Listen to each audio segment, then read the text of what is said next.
Welcome to Heaving Bosoms, the podcast where two romance-loving pals delight in their shared childhood obsessions. Some of the Patreon fam and I had such a great time hanging out with Allie Hazelwood on Friday night.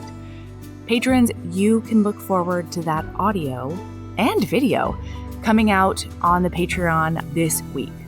And Naima Simone and I are recapping episodes 1 and 2 of Hulu's Back in the Groove with the one and only Taye Diggs. I'm so excited. If you want to see what we're up to outside of Mondays, follow us on social media. We're at Heaving Bosoms on Instagram and at Heaving_Bosoms on Twitter. I post our reading lists and other fun stuff. It's all me all the time over there, so come chat. I love connecting with you. And if you want to support the podcast in a more direct way, definitely check out our Patreon. The tiers start at just $5 a month, and I'm really proud of the stuff we do and create over there. For example, Jen Comfort has written a bonus scene for Patreon that blew my mind. It's from her new book, Midnight Duet, which is a gender-swapped phantom retelling that's everything I've ever wanted. Speaking of, that's what we're here to squeal about. Jen is here with me to recap the 2004 film that's dear to both of our hearts. For me, I would even call it formative. Phantom of the Opera. Here we go.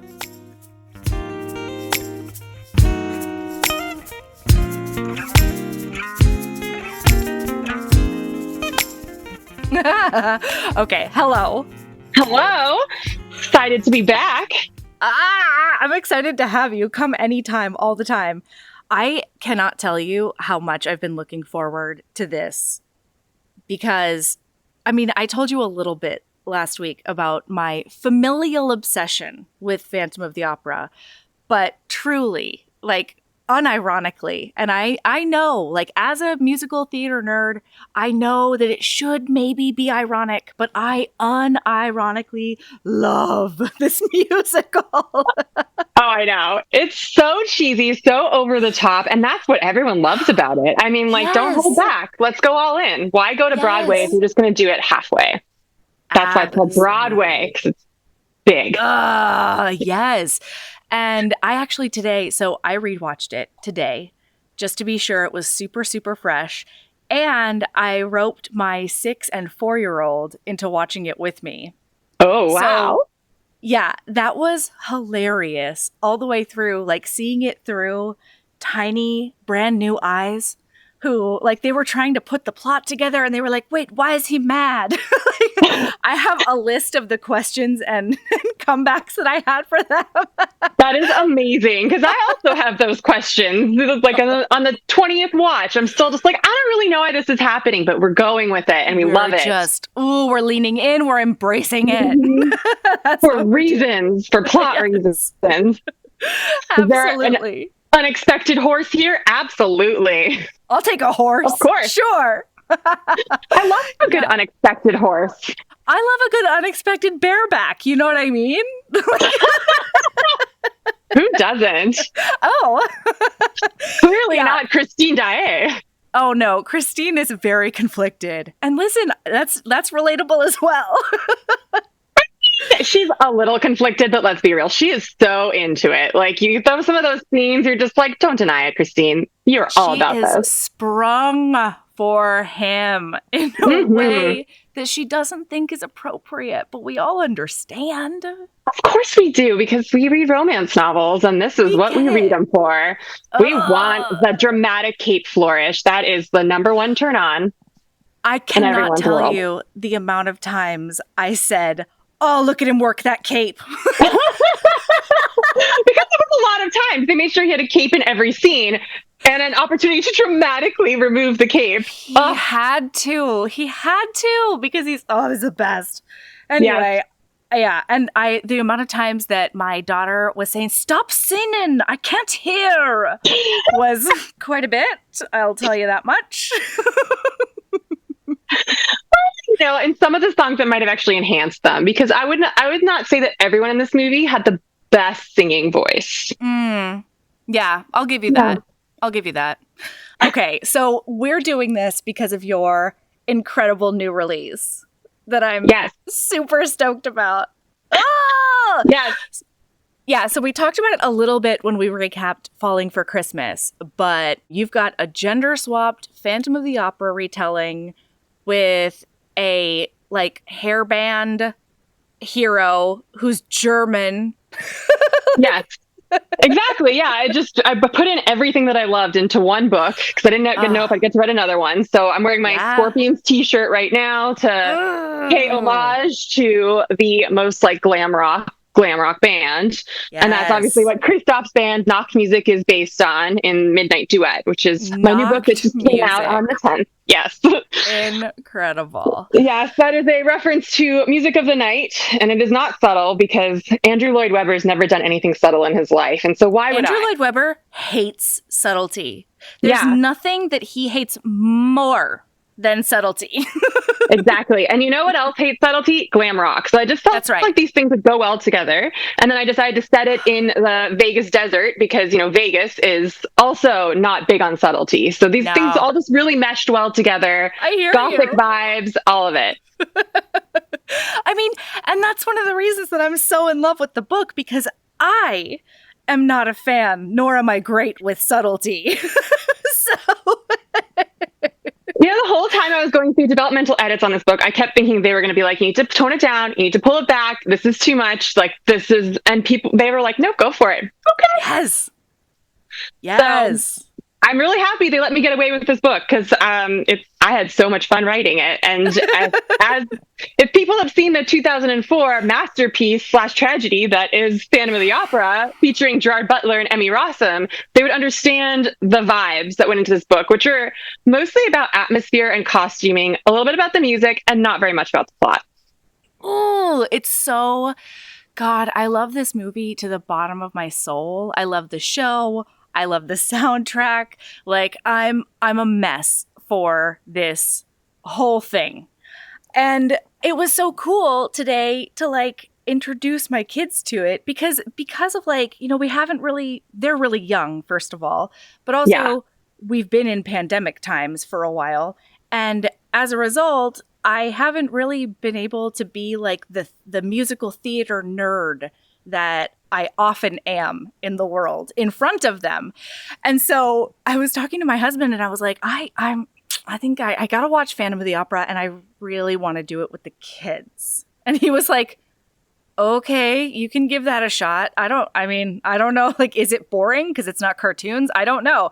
And I was like, well, first of all, I don't know if you've seen the movie because there's nothing boring about it. Thank you. No. There's a lot going on. It doesn't make sense, but it's very like visually stimulating at the very least. Oh, it's so good. And the way that Emmy Rossum, she was like 18 when this was made, right? No, she auditioned for this movie when she was 16 and she was only 17 during the filming. I've got goss on this too when we get into it. I'm so into it. Yeah. Because Emmy Rossum, this is my introduction to her, and this is when I got the biggest crush on her. I think that's humanly possible, but other people might want to fight me for that title. It's fine. I'm putting up my dukes. I'm ready to go. Yeah. I think her husband is the guy, what's his name? Sam Esmail. He did Mr. Robot and like several other things. He's like very well known as like this creative genius or whatever. Yeah. But Emmy Rossum, she actually was the inspiration for Erica, my one of the inspirations for Erica from Midnight Duet, because she has been known to be very difficult to work with, that she is quite the diva. So she's from New York City. She trained for like opera and Broadway her whole life. Yep. She performed at the Met when she was 7. Yeah, so she went like to a school prodigy. Like part-time because she was just on stage constantly. Yeah, no, she's like a musical genius, but apparently she's like a total princess and like a huge diva, really difficult to work with. I didn't know that about her. Yeah, I mean, this is all hearsay. I'm not here to trash Emmy Rossum. In fact, that's why I based the whole character off of her, is I feel like maybe she's misunderstood. Totally. But yeah, she was very young when she made this movie. Originally, the role of Christine Daae was supposed to be played by Katie Holmes. I mean, in 2004, What? Katie Holmes was probably way more hot shit than she is now. I mean, she's still hot shit, don't get me wrong, but like, still. No, totally. But she can't sing that I know of. No, she can't sing, no, but she had started taking musical lessons, and then something happened. Maybe they decided she really couldn't sing, or she just dropped out. And then Anne Hathaway was supposed to play this role, but Anne Hathaway was contractually obligated to make Princess Diaries too. Thank God for us. Thank God for us. So she had to drop out. And that's when Emmy had, like, they'd been auditioning for like 6 months at that point, and Emmy had auditioned, and they gave her the callback. And it was like at the very end of auditions. So she went in full costume and like stage makeup and everything and performed in Andrew Lloyd Webber's hotel suite at 16. So there's like a lot of like, I'm obsessed. You know, questionable stuff going on because, and here's like more. Andrew Lloyd Webber is known for when he first made the musical, he had an affair with his lead soprano, Sarah Brightman. And just like the Phantom seduced his soprano, and like they had this whole thing. And then like they very publicly divorced, and like he kind of trashed her reputation in the media, and like it was a whole thing.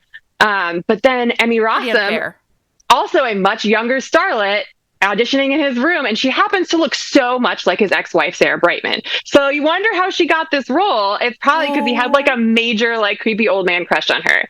I mean, no, again, none of this is meant to be like in a derogatory way that I say this. I find this completely fascinating. It all happened a long time ago. So yeah, well, and like, who cares how she got the role? She fucking nails it. I know.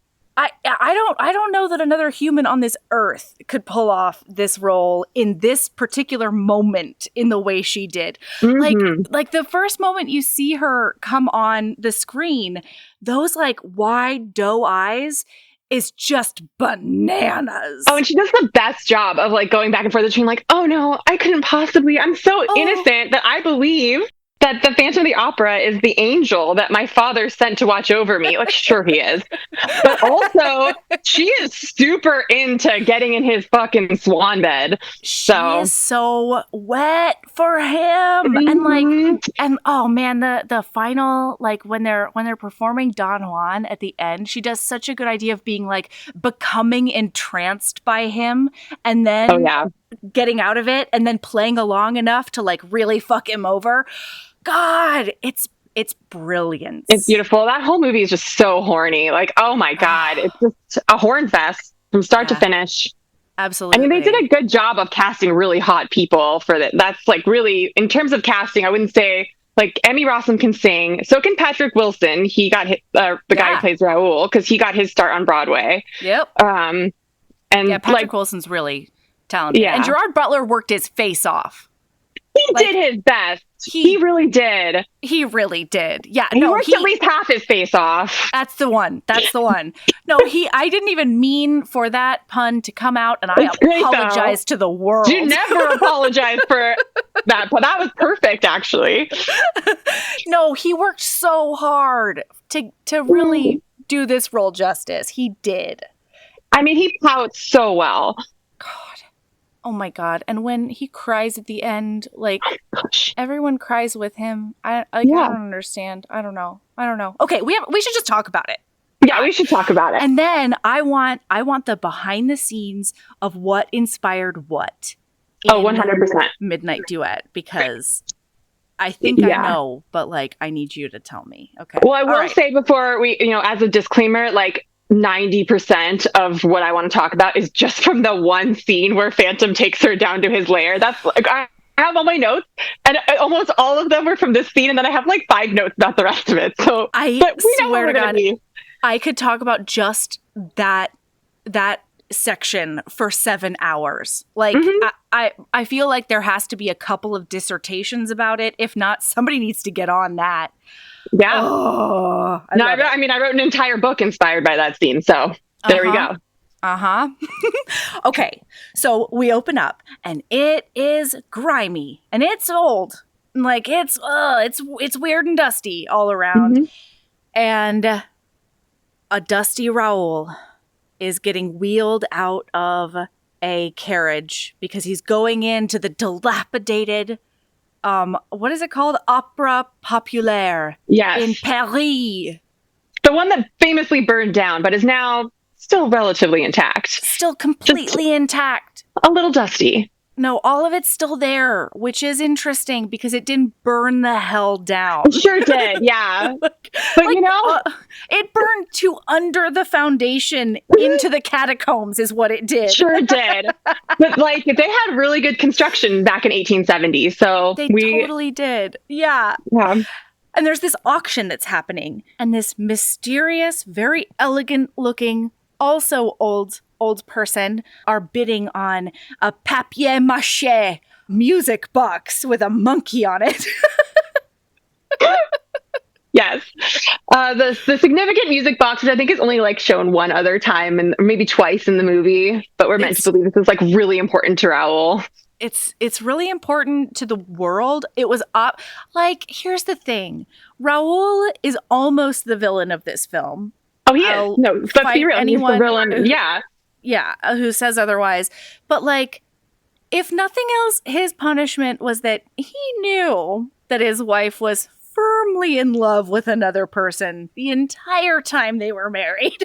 I don't even know if it was love. I just think that every time that they had sex, she was thinking about the Phantom. And, that's almost worse. But either is fair. You know what I mean? Yeah, 100%. And what I love about it is that even though he is the villain of this film, by the end, he completely redeems himself with the gift he lays at her grave because he understands her. You know what I mean? Yes. Yes. Wow. What a romantic. I mean, honestly, it's a lot sadder in the context of like, if you think about Love Never Dies, the sequel being canon, that she did like go back to the Phantom and he's just like, oh, my Christine, I knew her for a few weeks as an adult and then like a few weeks as when we were children. And that's basically it. Oh my God. Yeah. Okay, so he wins that monkey because the lady who we find out is Madame Giry. She lets him have it. She's like, I'm gonna be cool about this. You can have it. And then he says, oh, the last item is the famous chandelier in pieces, he says. Item number 666. Because again, we're not subtle. We're not subtle. And my 6-year-old caught on to this. And we're not even religious. Like, he was like, 666. And I was like, yeah. Oh. And it's like, it's the chandelier that did burn the whole thing down. And they've put it back together and they've wired it for the new electricity that's going around now.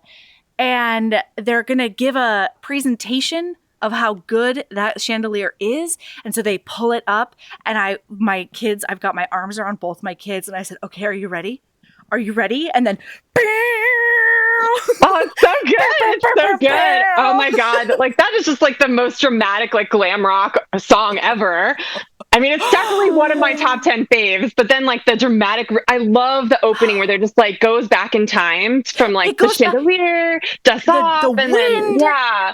All the dust blows away, and suddenly the opera house is back in its prime, and the seats are a crimson that just gets into your bones, and the gold nipples everywhere of all those angels in flight.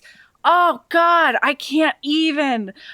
The angel and devil like symbolism throughout this movie. They do not let it up. It is consistent. It is amazing. Yeah. Oh yeah, and it is just bash you in the face all the time, and I love it. I love it. And can we talk about this chandelier for a second? This chandelier was made by Swarovski for the film. $1.3 million is how much they spent on that chandelier. And I had, through all my internet research, have not found what they did with this chandelier. Like, I don't know where it is. Chandelier? Because they made that one and then they made like a stunt double chandelier. But like, who has the chandelier? Did Swarovski like have it somewhere? Or is it like in storage? Who has this really expensive chandelier? Holy shit. But because they made this movie, they got like all this placement. So there's a scene later on in like one of Raoul's like current times where it's in black and white, where you just see like a Swarovski shop window. Yes. And that was like their placement. Serious product placement. Again, not subtle. Not subtle. So they also Swarovski did all of the in the scene, the famous scene, all the diamonds crusted into her outfit, and then they did her wedding ring as well. Interesting. I love that. Oh Yes. my God. Yeah, you know what else is not subtle and hates subtlety? A Swarovski. Fuck no, yeah.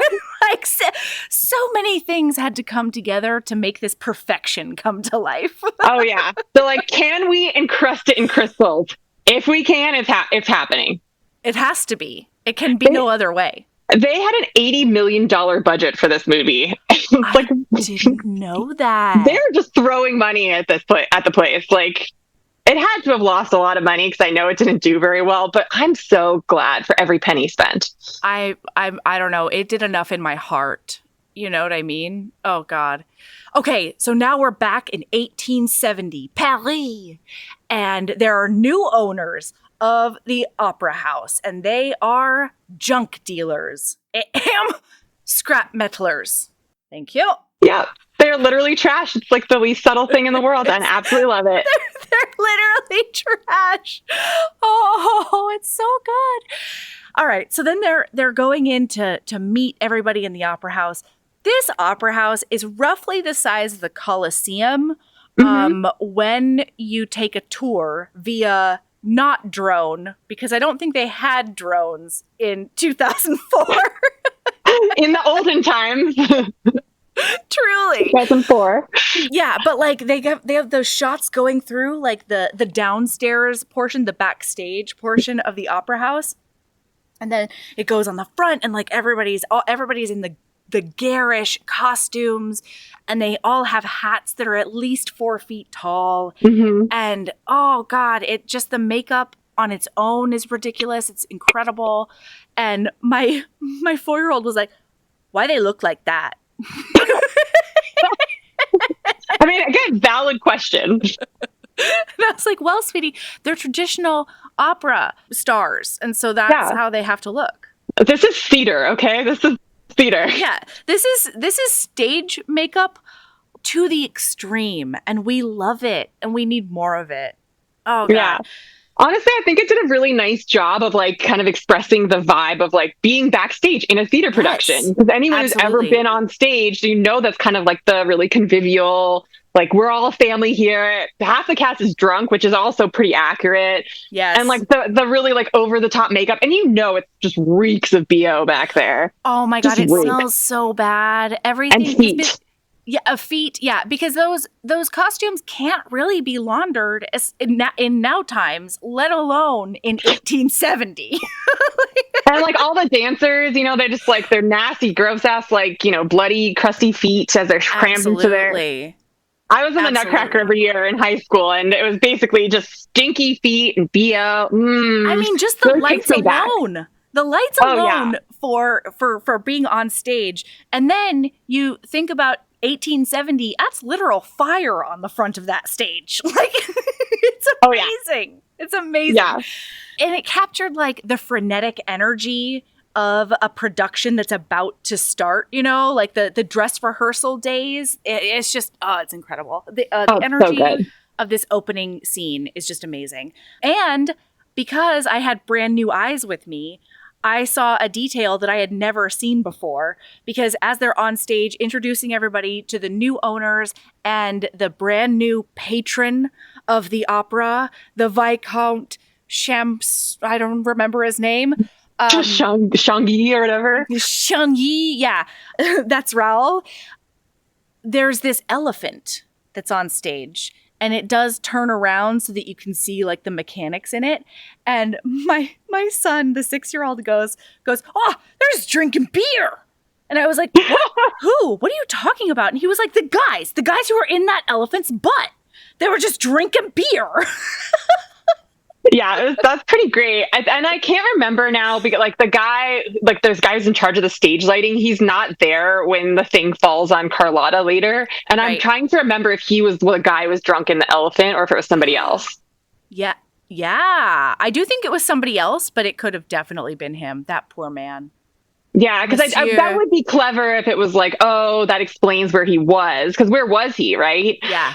Yeah, absolutely. Monsieur Bouquet or something. Bouquet. Bouquet. Yeah. I love Madame Giry. Like, oh my God. If She's I could great. be Madame Giry, I would be. Oh, she's amazing. Yeah. And now we get to see Queen Minnie Driver. I'm on record on Heaving Bosoms as being completely and utterly in love with Minnie Driver. It did first happen to me after I watched that 2000 classic film Return to Me, in which David Duchovny does follow around his dead wife's heart. And it is just masterful. And she manages to be more brilliant here. I mean, yeah, she's actually she really camped it up. She's the only actor in this movie who didn't sing her own lines. She had an actual opera singer dub over for her. And she actually can sing. She's just not trained in opera. So I think that was the right call. Credit song. Yeah. Like, she's not a bad singer, which makes me wonder why they didn't dub over Gerard Butler's stuff. But that's a whole nother conversation. Because he tried. Interesting. Well, I don't know that the Phantom needs to be a good singer. Like, I don't think he should be an opera singer, like the guy, like Monsieur Piangi or whatever he is. Yeah. Like, I don't think he should be. I think he should be a weird genius weirdo who lives in a catacombs and rides around in a boat most of the time. You know, you make some really good points there. You make some very good points there. I mean, and they did their best. I do think they actually lowered some of the notes so that it was easier for him to hit. They did. But having heard Antonio Banderas do his version, because he was also in the role for the Phantom, or in the running for the role. Originally it was going to be John Travolta. Oh, fuck everything. That would have been... No, that would have been a catastrophe. But then Antonio Banderas actually would do a really good job, and they did like a charity concert where he did sing the Phantom's part, and he is like spot on, and he makes it very sexy. Yeah. So I highly recommend everybody listening to this needs to go on after this and watch Antonio Banderas and Sarah Brightman doing their version of that song. Oh, wow. We get a Sarah Brightman too? Yeah, no, it's really good. Okay, I'm going to try to find it and link it in the show notes because I just want to make it easy for you, listener. You know, just treat yourself to whatever I put in the show notes. But anyway, back to Minnie Driver being a stone cold babe and just absolutely nailing this diva role. Just Carlotta, over the top. Bring my doggy, bring my boxy. She's so good. If my diva commands, yes, I do. I do. Yeah, so obviously, in Midnight Duet, there is a character named Carla who plays Erica's understudy, and that is obviously an homage to this movie, or to Carlotta from Phantom of the Opera, but I just had the roles reversed where Erica is the diva and is like kind of a bitch to everyone, and then poor Carla is like the sweet, innocent, like, oh my god, how could you sleep with my boyfriend? Because she's the Phantom. Yeah, and Erica's like, I didn't know. She's like, well, I did know, but I was drunk. And she's also like, who cares? Your boyfriend sucks. Yeah. Oh my god, incredible. So as all this is happening, right? The new owners are being just lecherous old dudes, and they're like, look at all the dancers. Oh yeah. Cool. And Christine Daae and Meg Giry come up on stage and they see the patron for the first time, Raoul. And Christine goes, Raoul. And she's got those doe eyes on her face that's just ridiculous. And she's like, we knew each other as children. You might call us childhood sweethearts. Yeah. And he called me Little Lottie. Oh, he wouldn't know me these days, though. Oh, I'm just a little ballet dancing ingenue. It's okay. Oh, yeah, so I don't. I don't understand why he calls her Little Lottie, because her name's Christine. Right. It doesn't make that much sense. And she's like, yes, and like the way she tells the story, she's like, the house by the sea, and there's like not a lot of information. There's one, I looked this up, and there's one remake where they explain that she and her father were servants in Raoul's house. But then I don't think that's the backstory they used for this movie, because later in the movie when she's talking with Meg and explaining, she's like, or with Raoul, she's like, oh yeah, we used to read each other's stories in the attic while my father played us violin. Right. Weird. Well, not to mention that that mausoleum was not a servant's grave, for sure. No. So it's still, I don't think it's really clear why, and maybe this is clear in the book, which I actually haven't read the original book, why she and Raoul even grew up together, why they're friends. So. Yeah. Again, we don't need to know. No, we absolutely don't. Oh, it's so good. So Carlotta throws a fit because they're spending more time looking at the dancers' asses than they are paying respect to her brilliance. And she throws a fit and she leaves because after they get her back on side, there is a tragic accident at the hands of some mysterious black leather gloves. Love those black leather gloves. Those gloves are a lot. They're so good. I know, yeah. I was like, new fetish unlocked. I still have yet to work black leather gloves into a scene, but I'm going to make a note, actually, that reminds me. Yeah, no worries. Control save that one, right? Black leather gloves. It's good stuff. That'll be another bonus scene. Yes. So the black leather gloves, the ghost of the opera, makes this thing fall on her. And boy, does she not at all almost die. But you wouldn't know that by her reaction. So she, bring my boxy, bring my doggy. She leaves. I'm really leaving this time. Oh, she's gone, Minnie Driver. Oh, I love to watch you walk away. And now they're like, we're fucked. We've got a full house. We don't have anybody to sing. And Madame Giry goes, Christine Daae can sing it. And I was like, oh, Madame Giry. I love both Madame Giry and Meg because I think it would be really easy to make Meg a really jealous, loving sort of, sisterly role.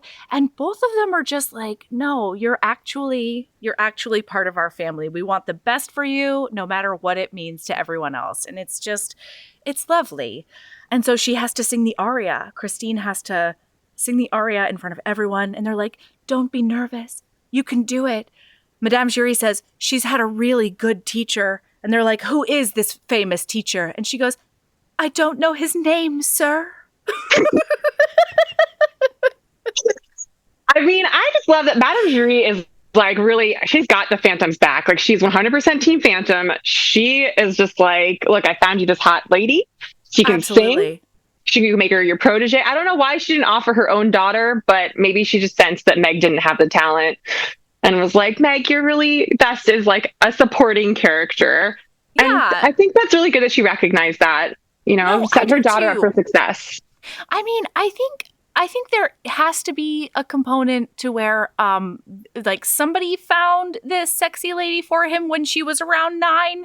That should probably be. This was 1870. It was done back then. Correct. Yeah, and they never met or anything. She thought he was an angel the whole time. Props. It's fine. It's fine. So she nails this aria, and in the middle of the song, it goes from behind the scenes, we're just players in this opera house to it's her first time on stage, and this bitch is covered in Swarovski crystals. Covered. And that is a replica gown of this Austrian queen or something. The letter, because Andrew Lloyd Webber collects paintings from that era. And so it's this replica of this painting's gown from this Austrian queen. Oh my God. And the Phantom designed it, we find out later. He designed it with his dollhouse. Listen, he has a method and he really works it.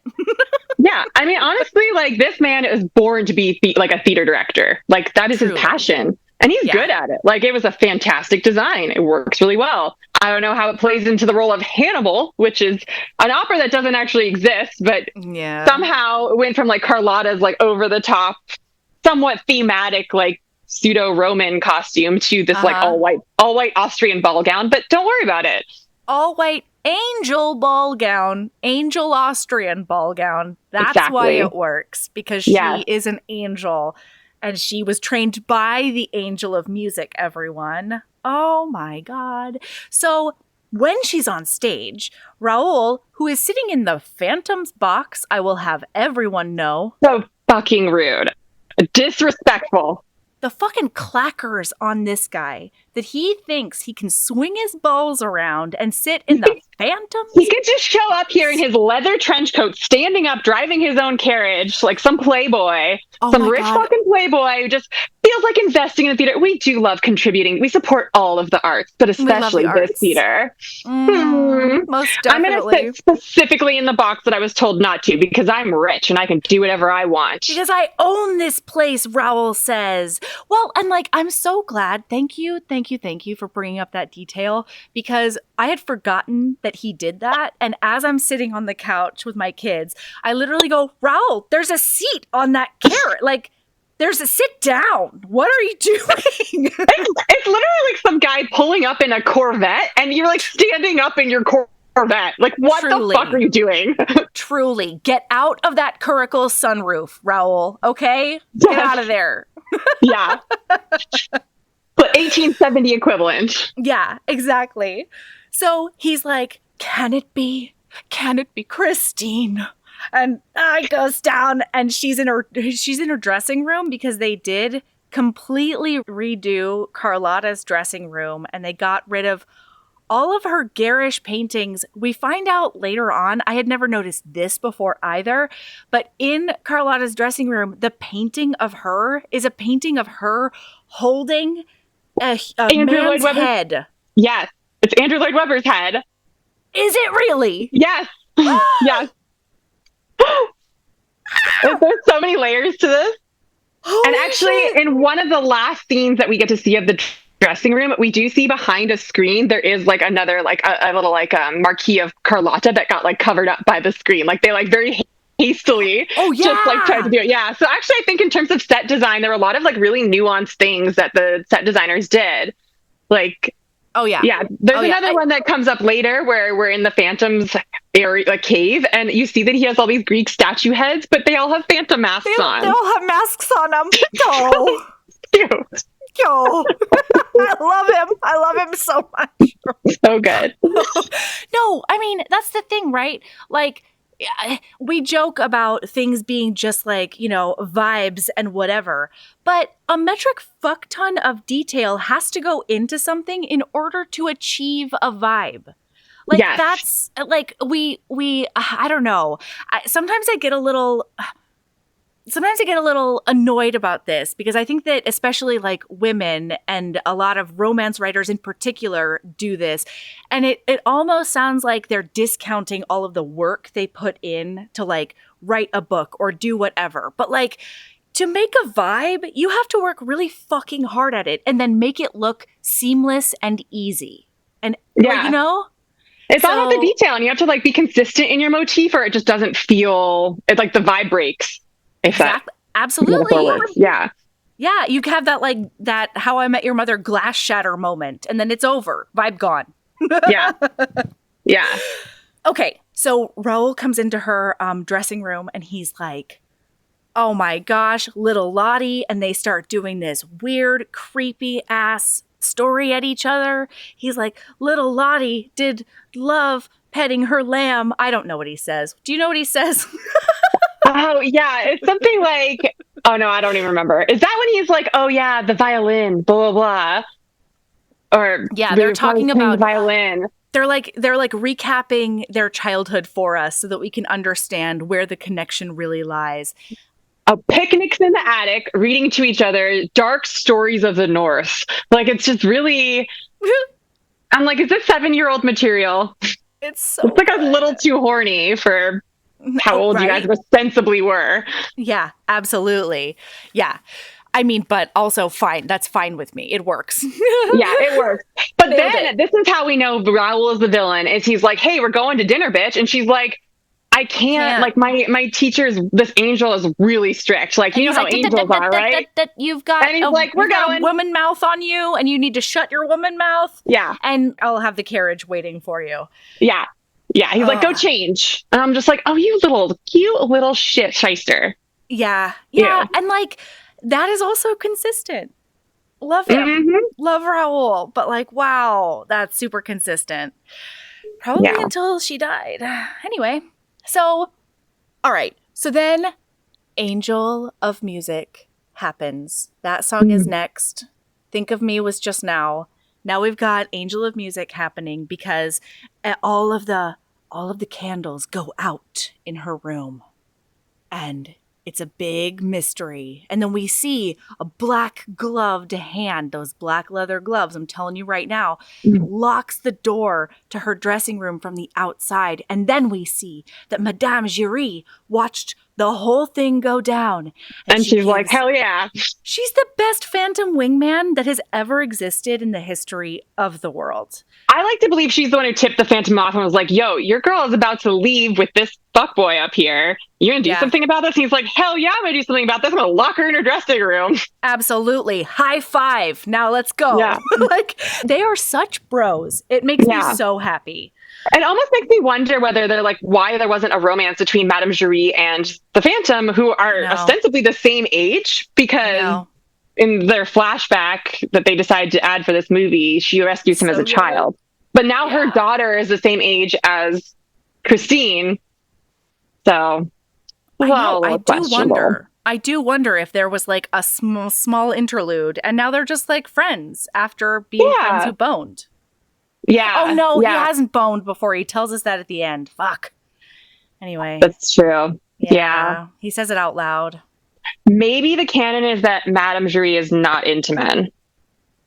I've decided. I love that canon. Oh, I love that like, canon. she's kind of got some queer vibes. Like, I can see it. Like, no, she absolutely does. The long side braid. Yeah, that's gay as hell. Oh, so good. And just just like the self-confidence she's got on her. It's just like, my identity is what it is, and you can fuck off. Oh, it's great stuff. Yeah. Okay, but now Angel of Music is still happening, everybody. And then we find out that he says, look at your face in the mirror. I am there inside.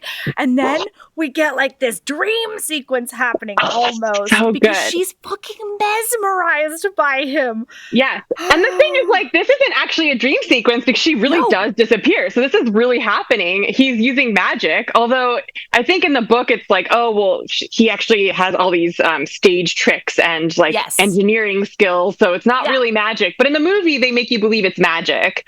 Well, I mean, but Madame Giry says that he's a genius engineer, he's a genius designer, he's a genius magician. Like, it is magic, but it's stage magic. You know what I mean? Right. I mean, the one he's question... just so fucking good at it. He's got a competence boner a mile long. And I know. You think it's real magic. He's using technology from like 2004, back in 1870. That's how good he is. Yeah. But yeah, this scene, that's when we launch into like the Phantom of the Opera, the song that we're known for. So good. No. Okay, I have to tell you a quick story about this because this was made in 2004. I thought it came out in like 2005 or something, or like, you know, right in there. Yeah. I was either a junior or a senior in high school. And I went on, I decided to like go with a bunch of people to go see this movie in theater. Okay. So I went with a person who is still one of the nicest, kindest, sweetest humans that has ever graced the face of the planet. Her name is Vicki Lawrence, and a bunch of her like church friends. So there was Vicki, my friend, and then a bunch of people she knew, but I didn't know.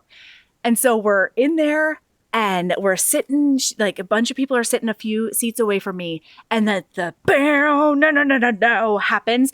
And just like those chords are coming on and the fucking, the goddamn organ music and just, And one of these bitches starts giggling as if this is hilarious. And like, how dare! Don't get me wrong. There's a lot about this movie that's hilarious. But that in particular, like, I almost fought a girl. She was making fun. I would be burying her outside the theater. I'd be like, how dare you? This is iconic. This is legendary. This is so extra. It's awesome. This is fucking sacred, okay? Yeah. This is the most badass thing that's ever happened on Broadway, ever, bar none. Honestly. And she was just like, oh my God, it's so 80s. And I was like, I don't even know if it is. That's one of the things that makes it amazing.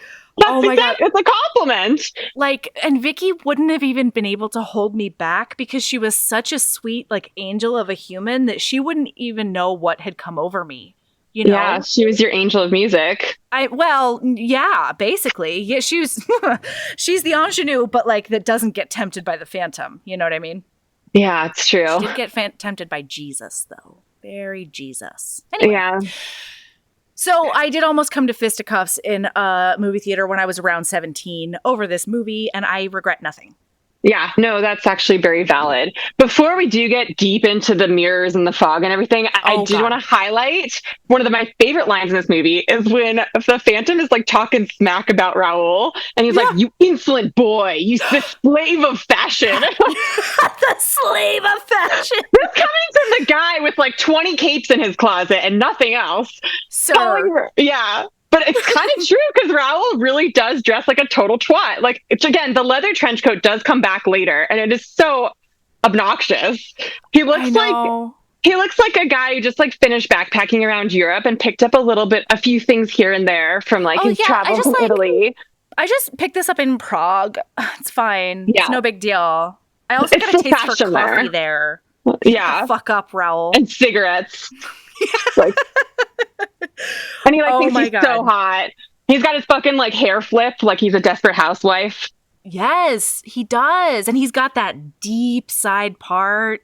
Yeah. I mean, and Patrick Wilson is hot. And like there in a way, like I would still fuck him in this movie. Definitely. But like kind of in like a I disrespect you kind of fucking way, or like I'm gonna teach you a lesson and you need to take off that trench coat. Yeah, I will absolutely sit on your face, Raoul. Yeah. Yeah. Yeah. And then smother you with my thighs. Tiny bit, a little bit of a smothering, and then we'll get to other stuff. It's fine. Yeah, this insolent boy needs to be taught a lesson. Oh, this slave basking in my glory. So good. Oh my God. Okay, and now because my 4-year-old, she's trying to figure out love.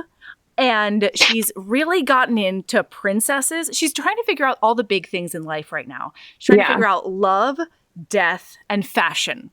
That's really where all of her that is a lifelong journey that I think we're all still going through. Absolutely. Yes. It's an evolution that never stops. Yes. But right now, she, I think I've talked about this in the podcast, but like at one point she asked me if dad was my true love. And I paused, and then Michael goes, "No." Like, and like, I agree with this. Like, we have agreed. It was my idea to be like, we're not giving them fairy tales about all this bullshit. We're going to be real with them from day one. Like, it's you choose to love someone and stick with it or whatever. Mm-hmm. You know what I mean? But I got so fucking mad at him when he had the audacity to say out loud that I wasn't his true love. Valid. That is like, wow. That's horrible. Man, you gotta sell it. You gotta sell it.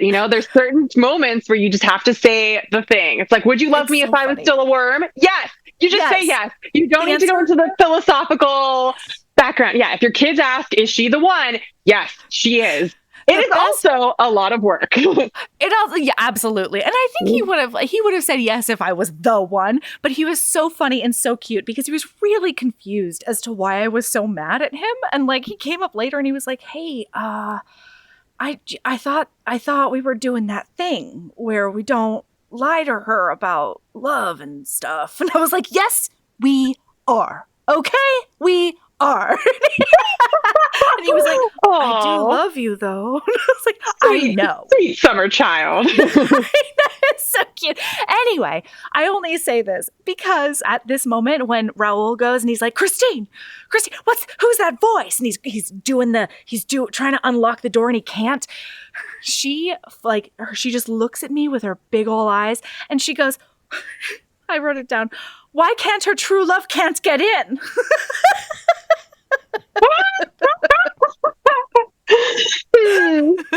Like, oh no, her true love can get in. He's coming in through the mirror. Yeah, because his romantic rival did lock that door, and we love it.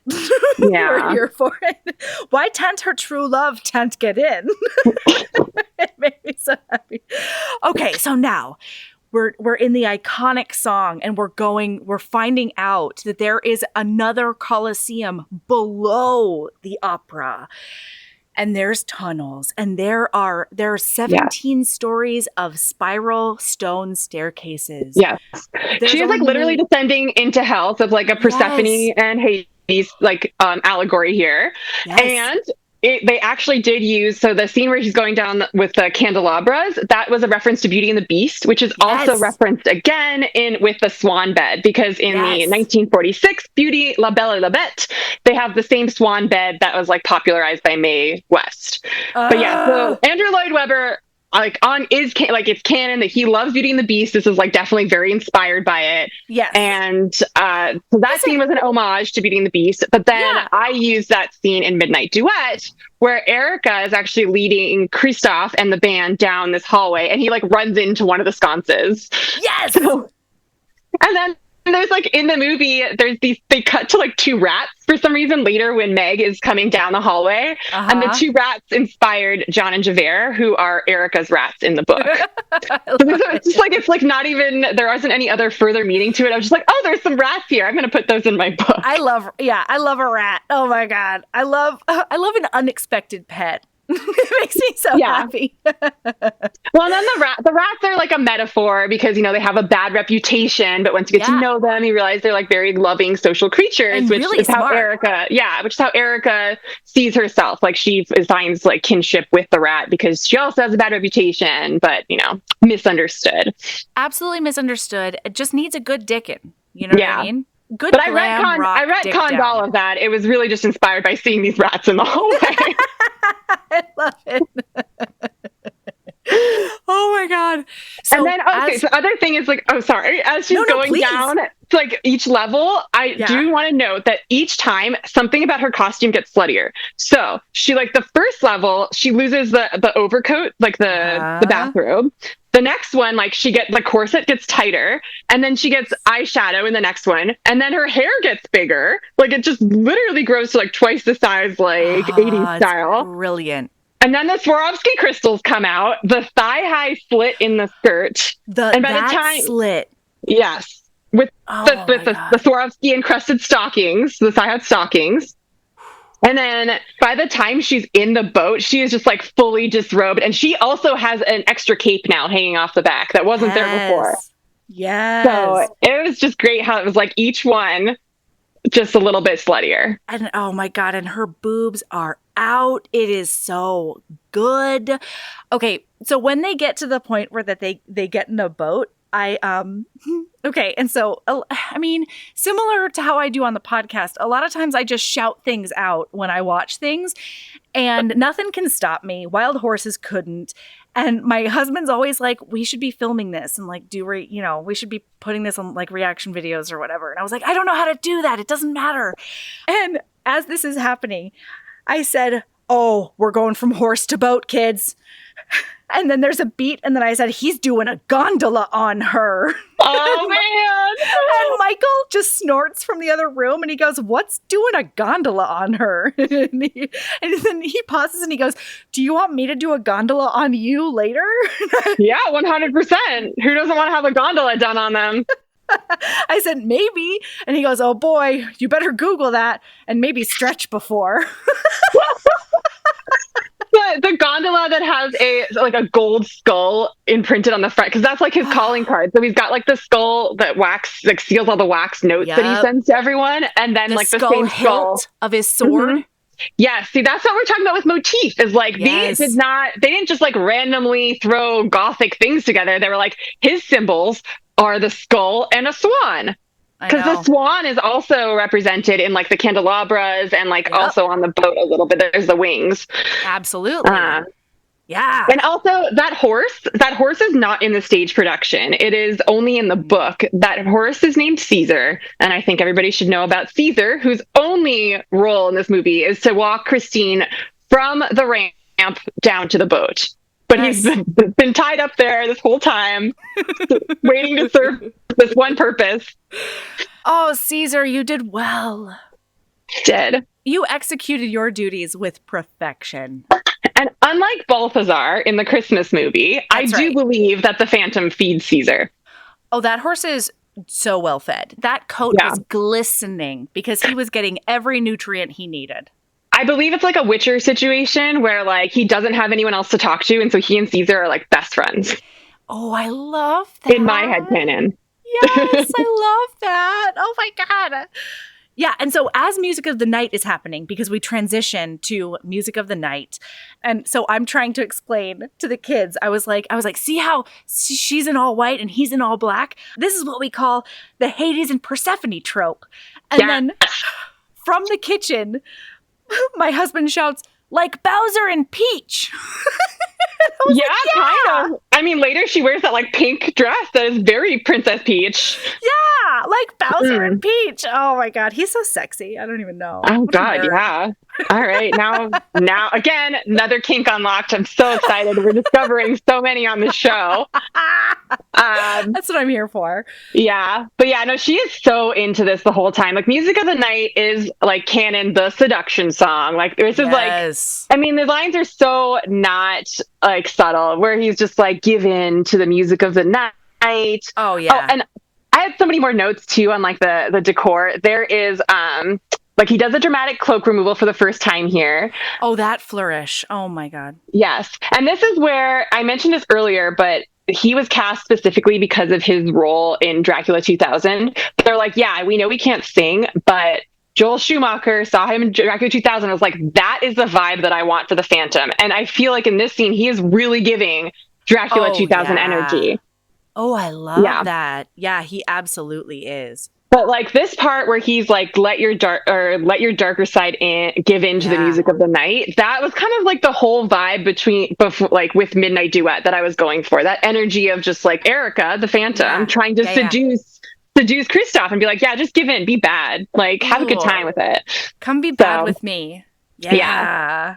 Yes. Oh. And the Alexander Byrne, who did the costumes, also did the costumes for Emma, but Guardians of the Galaxy and Thor, Love and Thunder. So, or not Love and Thunder, the other ones. So Ragnarok? So she knows how to go extra and above and beyond. Like, she is really an icon. Yeah, absolutely. No, I mean, shit, she nails it every time. Yes. So those are my notes. I was like, I have so much to say about this. But yes, the seduction scene, she is so into it. Like, she, from up until the point where she sees the creepy wax statue of herself, she is just like lips parted, lip gloss on 100, plumping lip gloss. So she's just like, oh my gosh, like the heavy chest breathing with the bosom. Oh, absolutely. The heaving bosom, if you will. Her tatas are out and proud. Proud and glittering, but beneath the light of all those candelabras and Swarovskis. Like, yeah. Like, I get chills just thinking about it. Yeah, oh my like God. She's not even hesitating. She's not even like, I don't know if I should. She's just 100% down DTF. And then she sees the wax thing of herself, which they had originally made a wax doll. It looked like shit, so they put wax makeup on her and made her just stand still to play her own wax doll. Wait. They didn't make a mold of her and then a wax statue. They just put wax on her and took those shots. Yeah, because they tried to do a Madame Tussauds thing, and then when they put the eyeballs on, it looked fucking creepy. It was just like not working. And so they're like, all right, here's what we're going to do. We're going to put wax on you, and you just need to stay really still. And you can actually still see her breathing if you look closely. I had no idea. That's incredible. Yeah, it's pretty great. Oh my God. When that happens, so he's like showing her around, being like, this is your kingdom now. Everything that is mine is yours, basically. Like, just give in to your darkness. And then he walks her over and takes a curtain off. And then she sees herself as a wax statue with a wedding veil on. She does immediately faint. And then my daughter goes, why'd she fall down? Sweetie, he crossed the line. He was just creepy enough that she was turned on. And then this got a little too creepy. That's exactly what I said, basically. I was like, well, he did just pull out a wax figure of her, and that's crossing a line. we found the line. Everything else up until this point, okay.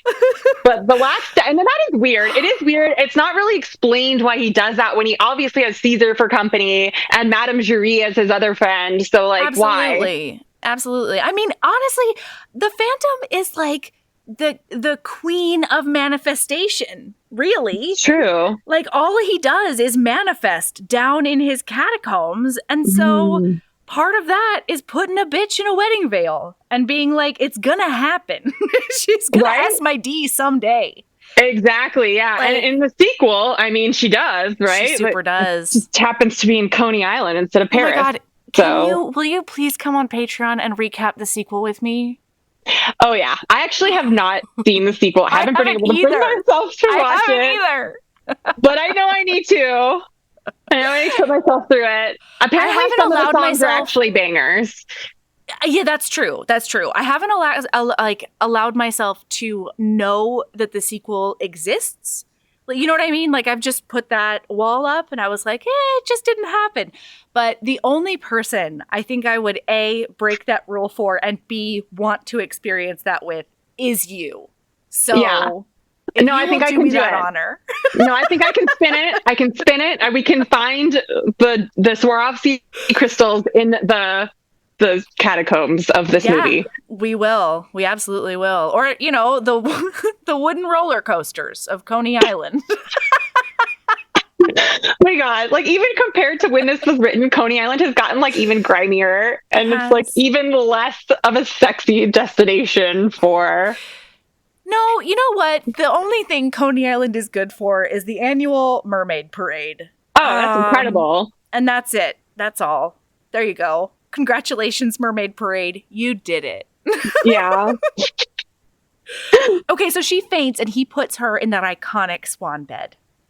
Yes. And then he does do a sweet little tuck in on her. He does pull that lever and the black gauze comes down around it.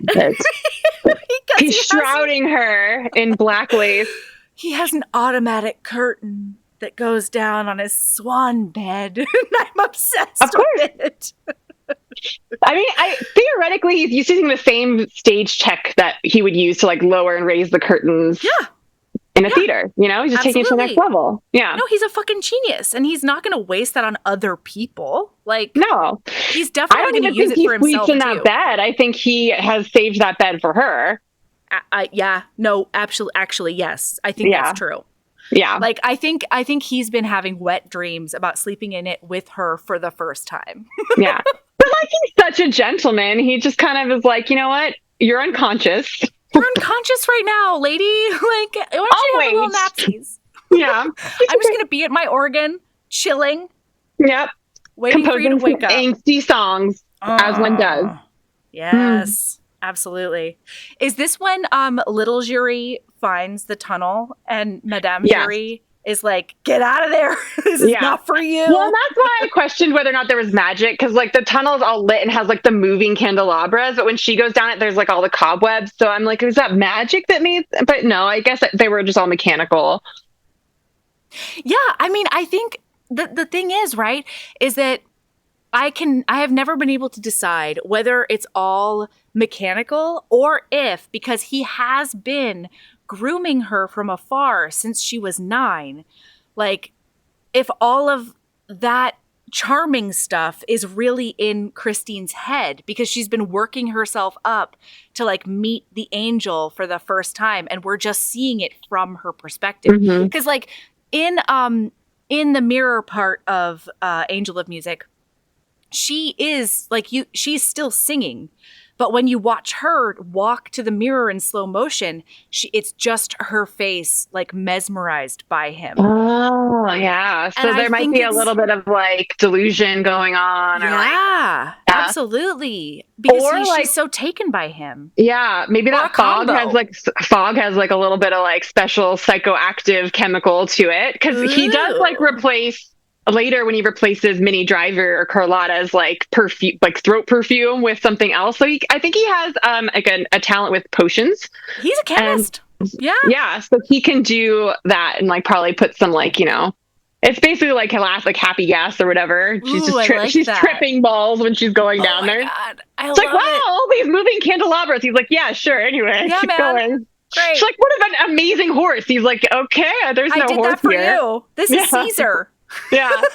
But I do like, so in the in the opening scene where they're like, oh, this is the mystery of the Phantom of the Opera that's never fully explained. Yeah. I like that because it's almost very meta that like some things just aren't explained. And we have to be okay with that from the opening. Right. And so when I wrote Midnight Duet, like they're, not to spoil things for everyone, but it does follow the plot of Phantom of the Opera. So there is a big fire at the end. And afterwards, they mentioned that they never did find the source of the fire, that it was like a mystery that had never really been solved because I didn't want to tell the reader what happened because then I would have to explain it. But I liked leaving it like, open-ended and being like, is this just from poor theater maintenance or was this like, something sinister? And I think Phantom of the Opera can be interpreted in a lot of ways too. Like, is he magical? Is he a creep? Or is he just like a genius? We don't know. However you want it. Yeah. However you want to read this. Yeah, absolutely. And I read it in different ways depending on my mood. Yeah. Or how horny I am. That's also true. When was the last time I got laid? Mm-hmm. Yeah. Because sometimes I'm like, you know what? Maybe I would like a guy to have a full to scale wax statue of me in his bedroom. I mean, at least he's interested. Sounds like he'll bring me coffee. Like, if he'll do that. Yeah. Let's talk about devotion. Yeah. Is it obsession or is it just true love, as my 4-year-old would say? That was tough, though, in this watching because I am fully Team Phantom, no matter how toxic he is. But I was trying to, like, impart healthy teachings on to my kids. So I'll explain later how I spun things for them, but it was touch and go there for a little while. Yeah, I mean, there are some problematic things about the Phantom. I would say chief among them is the wax doll. Second is probably the murders. But, everybody's got problems. Listen, like, I did call it some light murder when I talked to my kids about it. And that's a choice I made. And I stand by it, frankly. I mean, all the murders, in a way, were kind of like karmic retribution, because he does hang the one guy who was basically trying to scare one of the dancers by pretending to hang her. So, and like, he's clearly a creep, so he's got it coming. Yeah, absolutely. Okay, so now, after the Phantom scene, we've got the letter song, because Christine, like, does take a big nap. And because of that, does she wake up first? Oh yeah, she wakes up and they have a fight. She like takes the mask off of him, which is like kind of a shady move. Really should have asked for his consent before she just took off his mask. Yeah, most definitely. But the way that Gerard Butler plays that. The angst. You're just like, oh, you poor baby. Oh my God. Yeah. And I don't know, like it's tough because on the one hand, yes, she absolutely should have asked for consent. On the other hand, he has been hypnotizing her for years and like is so far deep in her brain that I feel like she's entitled to his face a little bit, You can pull the curtain back a little bit more, Phantom. Yeah, actually, that probably is pretty good, like, turnabout for the wax thing. He revealed the wax image of her face, so that's what I'm saying. Time to do yours. He didn't ask for her consent to show her that mess. Hell no. Or to make it. All right, yeah, no, you know what? I think it's legit. I approve Christine. He did the right thing. Oh, but yeah, then he sends all the notes that are just like back to back, like increasingly, more threatening threats. Yes, very to all fancy of the paper. players. Yes, and we find out through the very first Junkman's part that she is missing, fully missing. Nobody knows where she is, and it's a problem. And it's also something that's never really explained. She just sort of like pops up and they're so relieved to have her back and not have to like shit themselves over the next night that they don't even ask her where she was or what happened or like any details that might be pertinent to the mystery of the opera house. Yeah. Yeah. And Raoul, so it's the two guys, it's Raoul and then it's Carlotta, and they all get letters that's like, you're going to do what I want you to do. You haven't paid me my incredibly exorbitant monthly stipend. Carlotta is going to play the silent part. Thank you. And she's going to love it. And that's what's going to happen. Or there's going to be a big old disaster. that occurs.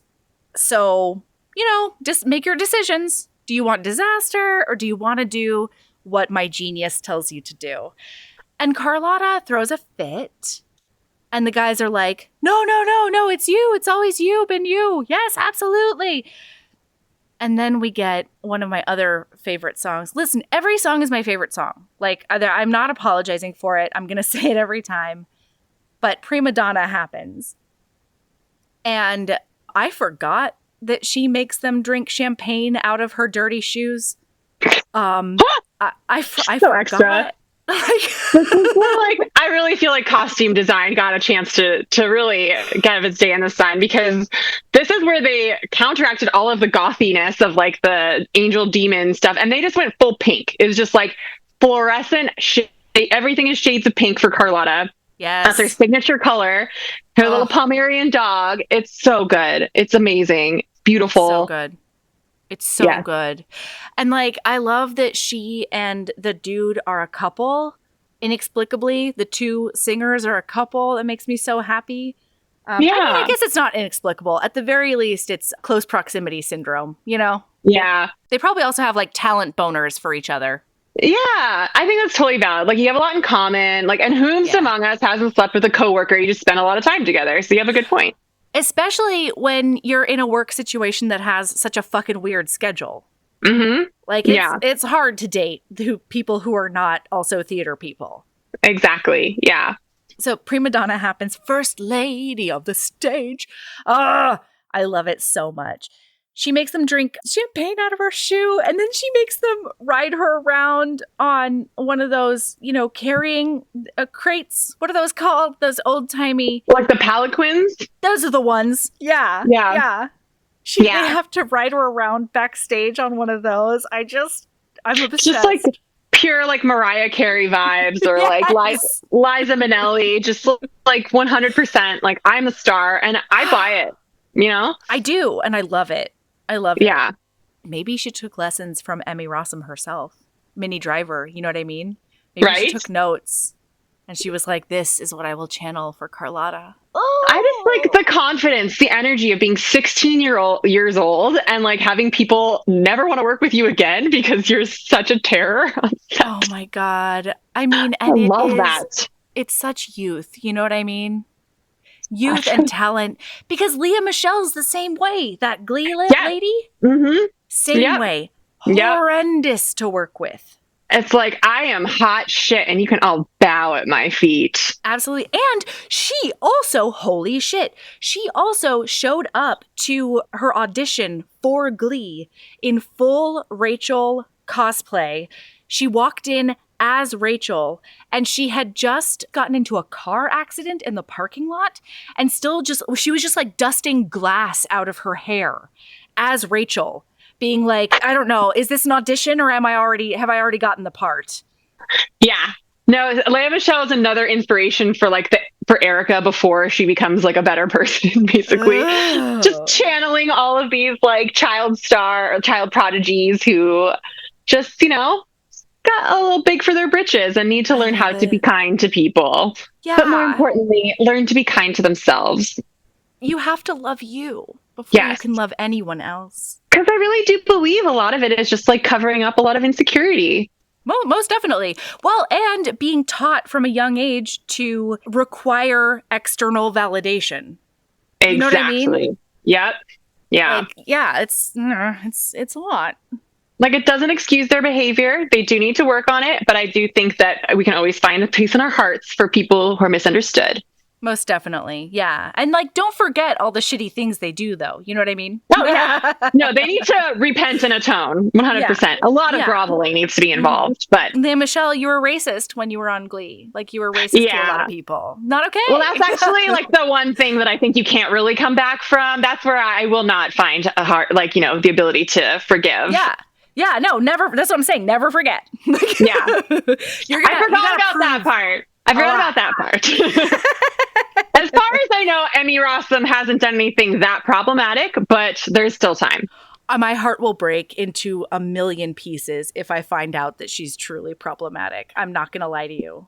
I honestly go into every weird parasocial relationship that I have with people that I have crushes on by just believing that they are all deeply problematic in some way that we just haven't found out about yet, so that I'm never disappointed. That's genius. Yeah. Yeah. No, that's a life hack right there. Mm-hmm. God, wisdom. Except Bon from Jen Jovi, Comfort. he's perfect. I never want to hear say anything bad about Bon Jovi. And the minute that I find out that he's done something wrong, I don't know how I can go on. Yeah, fair. No, fair. I know. We all have our limits. Okay, so they don't listen, and they do make La Carlotta the Countess, and they make Christine Daae the silent page boy. There is a moment in which it's one of my favorite like speaking lines that's in the movie at all. Shocking. It's from Minnie Driver. I know. But when the Phantom interrupts everything to be like, I gave you clear instructions and I don't know what you're doing. Do you hear my voice booming through the opera house? Christine Daae is like, it's him. And then La Carlotta goes, your part is silent, you little toad. And the irony that later she starts croaking like a toad when he like gives her that stuff is so perfect. It's so like those little details are so good. But I also want to say that Emmy Rossum looks really hot in her page boy outfit. So yeah, Emmy Rossum can rock a gender swap hair outfit pants hard. Yeah. It's old timey too. Yeah.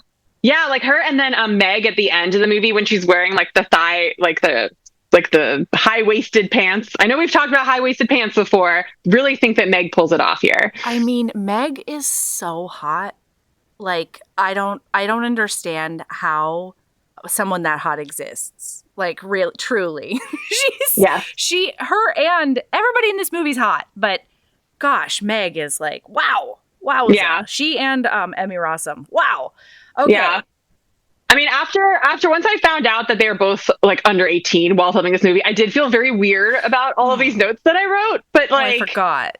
We're gonna just brush that off for now. No, because they're supposed to be like 22 in the movie. Yeah, in the book, I believe that Christine Daae is 20, and so this whole time I'm thinking like, yeah, she's like younger, but she's still an adult, and then I'm just like, oh god. Just like, so just all, but you know, back in 2004, we were still suffering from like teen stars and like creepy older men, like, you know, Harvey Weinstein back in 2004, I was also 17. So like, I think, I'm sorry, I think I'm grandfathered in.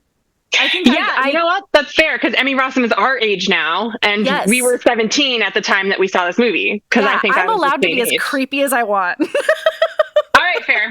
Yeah, thank you. We've explained it away, everyone. Please don't. I'm 35 now, but it happened when I was 17. Exactly. Yeah. Okay. So turns out there is a big giant disaster. First, we think that it is La Carlotta's throat perfume getting switched out for a toad potion, which is a sentence I did not anticipate saying today. But then we do find out that it is a casual murder of Monsieur Bouquet, or whatever it is. Bouquet. I don't remember what his name is, but the way that Madame Giry says it is just goddamn perfection. Yeah, so he does hang that man on stage, and he's dead now. And he's like, that's the disaster. Oh, no. And everyone's like, oh, man. Wow, I guess he was serious about that whole, like, terrible stuff happening. I guess we should have listened. Oh, yeah. And so as a result, Raoul comes backstage and Emmy takes him upstairs, right? And he's like, he's here. We got to go. We are not safe here. And he's like, there's no opera ghost. Shut up with your lady mouth. Oh, he's so patronizing and condescending. He's like, calm down. Let's talk about how much I love you. Even though this guy just got murdered. In front of your fucking face, Raoul. And she says, I saw it with my own eyes. And he's like, with your lady mouth, though. Those are also lady eyes. Listen. Listen. This song is romance itself. I'm not going to take it back. I'm not going to apologize for my opinion on this. This is something that is just deep in my bones. However, there are lines like, oh gosh, let my voice be, your care and comfort, and like just forget about all that other shit because your big strong man is now here. And yeah. This is the only song in the movie that I don't like, and I don't know if it's because I'll always associate it with Raoul, and therefore I'll interpret all those lines in like a really condescending way. But like something about it, I'm just like, ugh, it's so saccharine. Even though like so are all the other songs, and I love them. I know. But this one, I'm just like, ew. Well, honestly, I think the reason that I can't get it out of my bones is because the Phantom does a reprisal. Right after these two fucks kiss and fuck off. But then he makes it sexy and sad, and he's crying into a rose to dry his tears. I know. Which is so extra. And then he fucking mounts an angel, so it looks like he has angel wings, but dark gargoyle ones. And obviously, anyone who's read the bonus pegging scene knows that that was direct inspiration. Yeah. Oh my God. Yeah. I'm like, I don't even know how this is going to work, but for whatever reason, they need to fuck on this angel, or he needs to get pegged on the angel with the wings outspread. Yes. Obviously. Yes. I mean, the things that you did for us with that bonus scene was, I can't even like make words about it. Yeah. I mean, in retrospect, I do feel like there's missed opportunity and not like kind of including lines from All I Ask of You and not having him cry into a rose, but maybe that would be too spot on. It might, yeah. I mean, I know we said you can't be too unsubtle.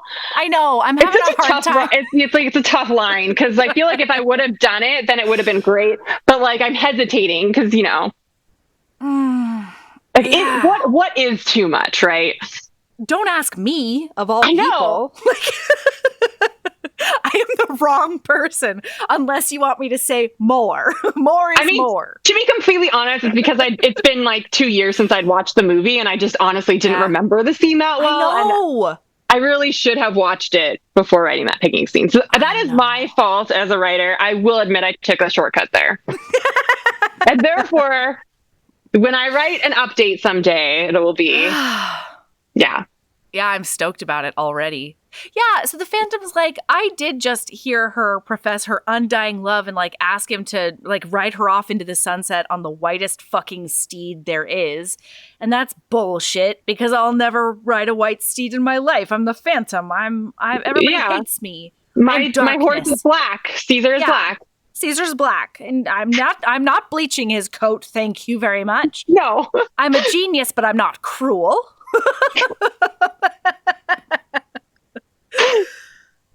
Yeah, and so he's like, all right, I'll show them. And this is when. So he's singing on the back of that fucking angel. And I say, kids, this is what you call an Act 1 finale. And they were taking notes, right? They're like, they were. In case we need this. Yeah. I have never seen them more mesmerized with something on the screen. And like in an like an active being mesmerized. Because we'll put cartoons on and they're just like, zombies. But in this one, they were like asking questions and they were like, what's happening with this? And like, why is this going on? And they were really trying to analyze it. And just like, I cannot tell you what it did for my heart and my soul and just like my younger self as well. Yes. Oh, yes. It was so good. Wait till they're old enough to invite them on as guests on the show. I know, right? I don't know. I might have to have somebody guest host because they're probably going to say things about their awakenings that they don't want to say in front of their mom. And I get that. But also... Yeah, you might have to do like a PG rated version of the show just for that. Yeah. Okay. So now we come back to the Act 2 opener, and this is one of the best Act 2 openers in the history of musical theater, and I will fight anyone who says otherwise, and it is Masquerade. So good. I love it. And I'm not sure this is true, but in my headcanon, this is like their holiday party. Like this is just like their like cast party, right? Yes, I think that's absolutely. What it's supposed to be. Yeah, and I was like, of course, that's awesome. They're throwing this bitchin' party, and everyone's wearing costumes, and the people. the two people who don't follow the costume, well, I guess three, are obviously Christine, Raoul, and the Phantom. But Christine doesn't, like, I like that she's wearing pink because it shows she's caught between the white and black angel, but then she's also the red of the Phantom that he's wearing later.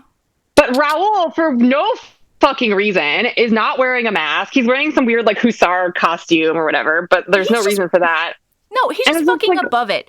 He's the guy who, like, wears his regular clothes at Halloween and puts, like, a red spot on his temple and is like, I'm a gunshot victim or whatever. And you're just like, no, you're just somebody who can't commit. Okay? Yeah. That's what you are, I just think he's really arrogant. He's just like, well, I don't have to wear a mask. Wearing a mask is lame. He's like, I paid for this shit. He thinks he's too good for a mask, which is ironic because the Phantom has never been too good for a mask. Never in his entire life. I know. A mask, my first unfeeling scrap of clothing. I love it. Shit. Oh, it's so good. And like he read the instructions for the costume party and he was like, you know what? I am going to follow instructions, but I'm going to take this to the next level. He had a cape and a train. Okay? Oh, yeah. The way that fucking red train came down those stairs behind him and then disappeared. Just like all of Christine's slutness appeared on the way down to the dungeon. I thought he does take it off, like in this. There's like the mute, like he literally pauses singing to take off the I was like, oh, another I guess I thought about the cape and the train as two separate items of clothing, and they might not be. You're right. Either way, it might be magic. It might be sartorial. Who knows? That's the best Venn diagram, right? It's like where you're not sure if it's magic or fashion. Oh.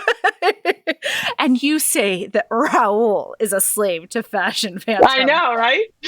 Because the Phantom is setting trends and Raoul is just running to catch up with them. Honestly, that's true. But like, I understand now why he has all of his mirrors covered, and it's not because he's ugly. It's because he doesn't want to look at his own hypocrisy. Yes, could be. Oh my God. Okay, now I have to talk about something else that's like kind of serious, but not really. But it is. So I saw, obviously I've been in love with this forever, and then I saw it in 2004. And then my dad died in 2006. And so the next song we come to, Wishing You Were Somehow Here Again, makes me sob every single time I hear it now because it's hit different since then.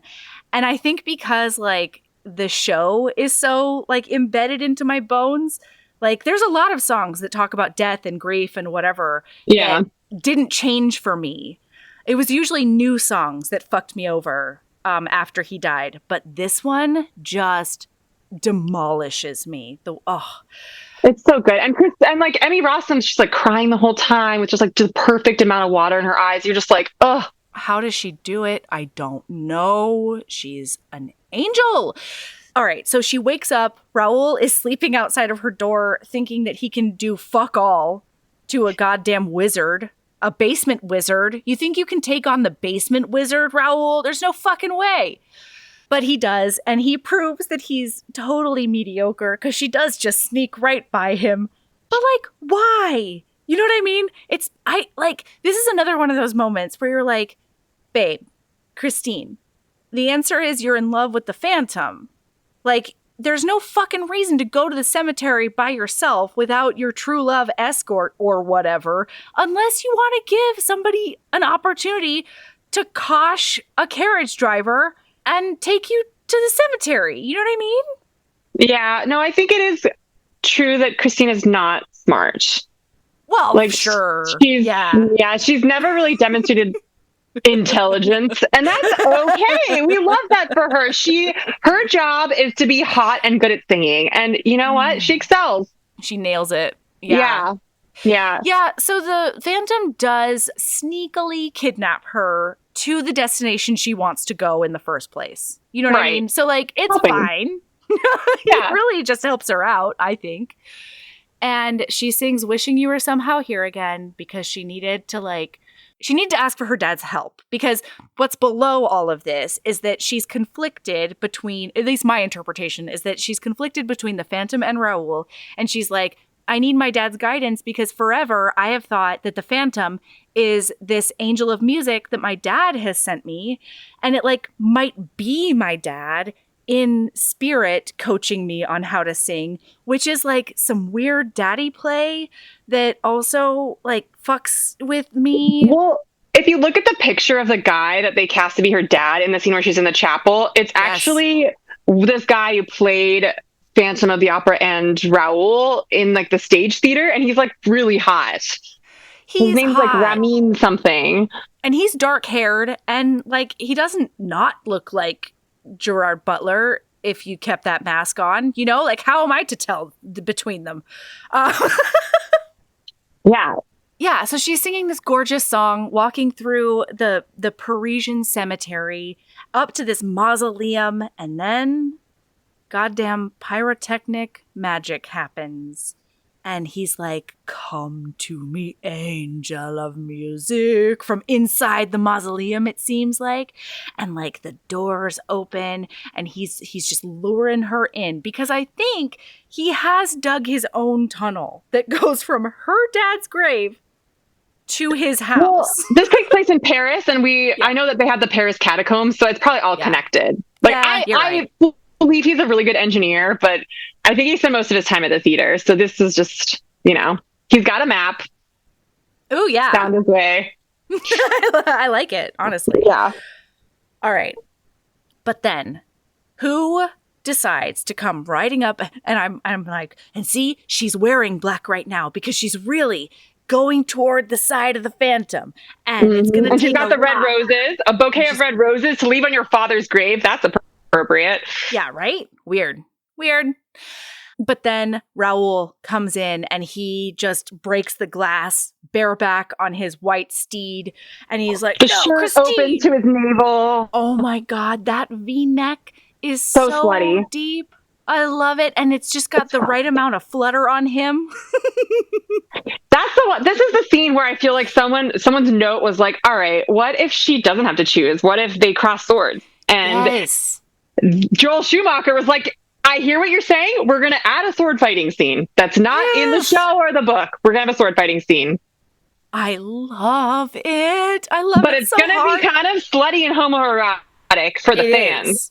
And I mean, by kind of, we mean not subtle at all. Not subtle. No, I think the theme of this movie is not subtle at all. That's why I love it. So good. So they do a big ol' sword fight. So they're clashing and banging. They're slinging and schlonging at each other. Cling, clang. Mm-hmm. We're sword fighting. And the Phantom gets one over on Raoul, and he cuts his arm up. And then Raoul gets the Phantom on the ground, and he's about to penetrate him with his sword. That's right. Sexily. Yeah. And Christine is like, Raoul, no, not like this. Don't impale him like this. And I was like, Christine, that's mean to everyone. But I respect your boundaries, I guess. And so does Raoul. This is one of those moments where Raoul puts his toxic masculinity into his pocket. And he's like, you know what? You don't want me to murder him in the face right here, right now? Fine. I will just rescue you on my white steed, and I will take you home. And I think Raoul chickened out. I think he didn't have what it took. Yeah. Oh, wow. Wow. He was caught up in the moment, and then he's like, oh, shit, Christine's still here. Right. Okay, I was getting a little too into this. I had the Phantom pinned down. I know. I mean, that's really... Ooh. Okay, so now he looks at them as they're riding away on that white steed, and he's like, and now it is war upon you both. So good. Oh, I love it so much. And so now the Phantom means fucking business. He's gonna have that Don Juan happen, and he's gonna make his dreams come true, come hell or fucking high water. He's gonna get his Persephone down to his Hades. And so we've got now it's the production, right? Oh, yeah. No. Now, Emmy Rossum is sitting in the chapel being like, Raoul, I'm scared and I don't want to be bait and I don't want to do this thing at all. Like, at all. All of my hackles are up. All of my spidey senses are saying, don't do this or there will be disaster. And he's like, oh, sweetie darling, I have a man plan. Yeah, he's like, we've never listened to you. And all of my plans have worked out so well so far. So we're going to keep doing my plan instead of listening to you. Which really is like the whole theme of this movie. Like, if they had just listened to the Phantom from the beginning and followed his instructions, none of this would have happened. Just pay him his salary, let him pick all of the singers and the set pieces and the plays, and really just run the theater. They should be grateful. A favor. He is. They have no idea what they're doing. They're junk kings. Honestly, go back to your trash, sirs. Yeah, Raoul definitely doesn't know what he's doing. No, for sure not. No, open your pockets, and that's all we need from you, Raoul. Yeah. Look pretty, I guess. I don't know. So the whole thing is, during the masquerade scene, when the Phantom shows up and demands they do his rendition of Don Juan and everything, he's like, and Monsieur Pangiani, or whatever his name is, needs to lose some weight. And he says it's because it's not healthy on a man his age, but really, it's because he wants the opportunity to murder up Pangiani backstage. And then, we forgot to tell them the backstory. Shit.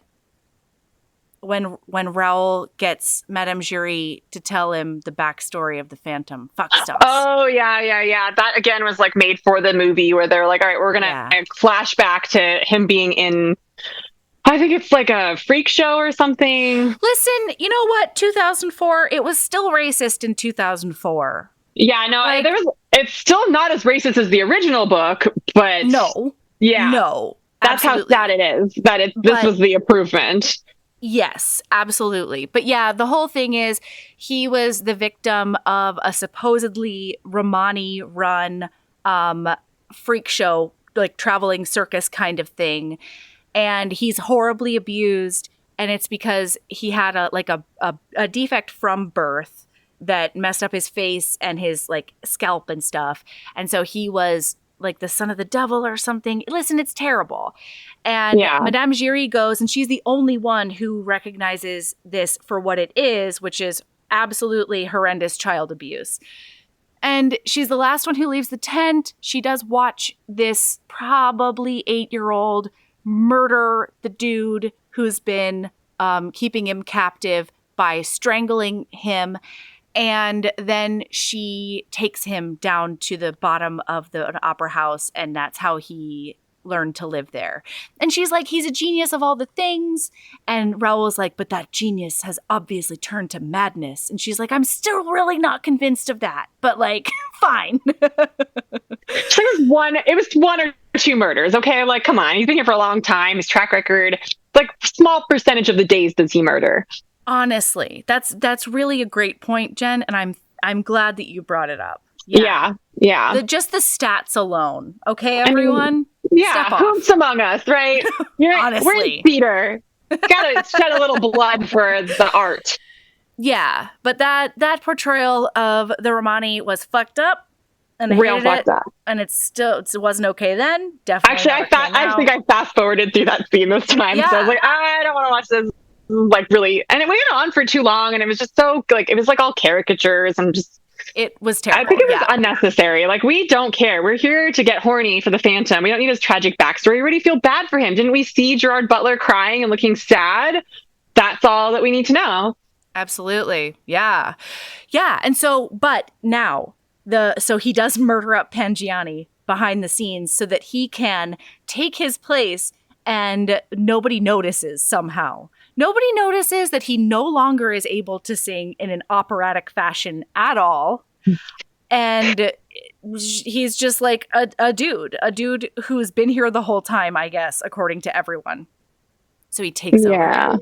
And everybody's like, something's weird. I wonder what it is. But Christine knows immediately. And she's like, insta-wet. I'm convinced. Oh, yeah. Well, you can tell because she's in the slutty costumes. Whenever she's dressed slutty, it's like, or in like sexy, like boob, flaunting outfits. That Décolletage. Yes, that means she's like heading towards the Phantom side, and that she's ready to like go into, his dark embrace. Yeah, which is weird because he is a super virgin, but that's fine. He still knows how to get down, I'm sure. I bet. I mean, like, I bet he's so good at oral. That he's like one of those guys who's like never done all the way, but he spent so much time practicing on that wax doll. On the wax doll. He's an engineer. He's a musical genius. He's read books about this. He has it down to a science. He does. Yeah. He knew about the clitoris, and Raoul still doesn't. Yeah. Still doesn't. Well, and the important thing is, like, this is a reprisal of, like, their first scene where they're down in the cave, and he does the thing where he stands behind her and, like, chokes her a little bit after, like, kind of, like, running his hands up her, like, corseted-clad waist. And this time he does not have black leather gloves on, and I think that's purposeful as well, because she's fine with him getting his naked mitts on her. I know. His gloves are literally off. Oh! Yeah. Yeah, and so she's like completely mesmerized by him, and we watch her do like the whole scene and go up into the hell rafters with him, and he does that mild choke on her, and then we watch her snap out of it a tiny bit and then be like, oh, but I still have to show everyone who he actually is and like the monster behind this whole thing. And so she turns around and in front of God and everybody takes off not only his mask, but also his wig. That is, I mean, that's too far. That's mean, Christine. That's not fair. Yeah, and this is what I really didn't like about Phantom of the Opera in general, is that, like, we're supposed to believe that his worst trait is the fact that he has a deformity. And not the fact that he did do some murders. Yeah. Yeah. And the wax statue thing. But, like, that... like, of all of the reasons, like, I think that it's just really messed up. And, like, in Midnight Duet, I really made a point to, like, have it be, like, yes, Christine, or Erica's face is scarred, but that is not her problem. Her problem is her personality. Yeah. And that's why people didn't like her, is that she was being a diva and that she's kind of a bitch. Yeah. So, like, the scarring and, like, the fact she's also, like, in the book, she, like, went from being, like, a sample size 0 to, like, she's gained some weight. And she actually likes that about herself, because she's like, finally, I don't have to starve myself, but, like, have a stage perfect body and, like, but she's also very realistic that, like, other people perceive her differently because of this. And so I think it's, like, a really interesting line to ride, right? Where it's like, there's nothing wrong with this, but it's also being realistic to be like, as you go through the world, people are going to act weird when you take off your mask and they're like, holy shit, you have scars. So, like, I think it's just really fucked up that they make this, like, hit, like, the Phantom's, like, big, most, like, dramatic thing that they have to reveal. Yeah. I mean, I think that's one of the reasons that they added that horrible racist child abuse sequence, because I think it really shows, like, how bad society could be and absolutely was to him because of this thing. And, like, it's pretty clear that, like, his mom sold him because he explains later that the mask was like he had to wear it as a baby as well, and, like, it's it's a whole thing. So it's tough, right? But that's why I find one of my favorite lines in the sequence coming up, because she unveils him to the world, and he's like, oh, fuck everything, it's go time. And so he reveals all the secret trapdoors that he did make while everybody else was sleeping. And he just, like, plummets with her down into the catacombs, and it's so fucking sexy. Like, that's so cool. Yeah. When you think about that tummy swoop feeling you get when you drop suddenly, combined with like the mild choke that just happened to her, and the danger bang of it all. Yeah. Like it's too much. It's too much for any mere mortal. It's the sexiest I'm dragging you down to hell with me thing ever. Oh my good.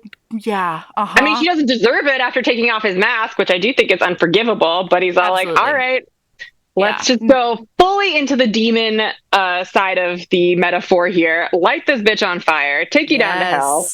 Yeah, and this is when not only does that release the trap doors, but it also fucks up the chandelier. So the chandelier comes crashing down into the crowd, and everything's burning down, and everybody's trying to escape, and it is a whole big giant thing, and it makes me so happy.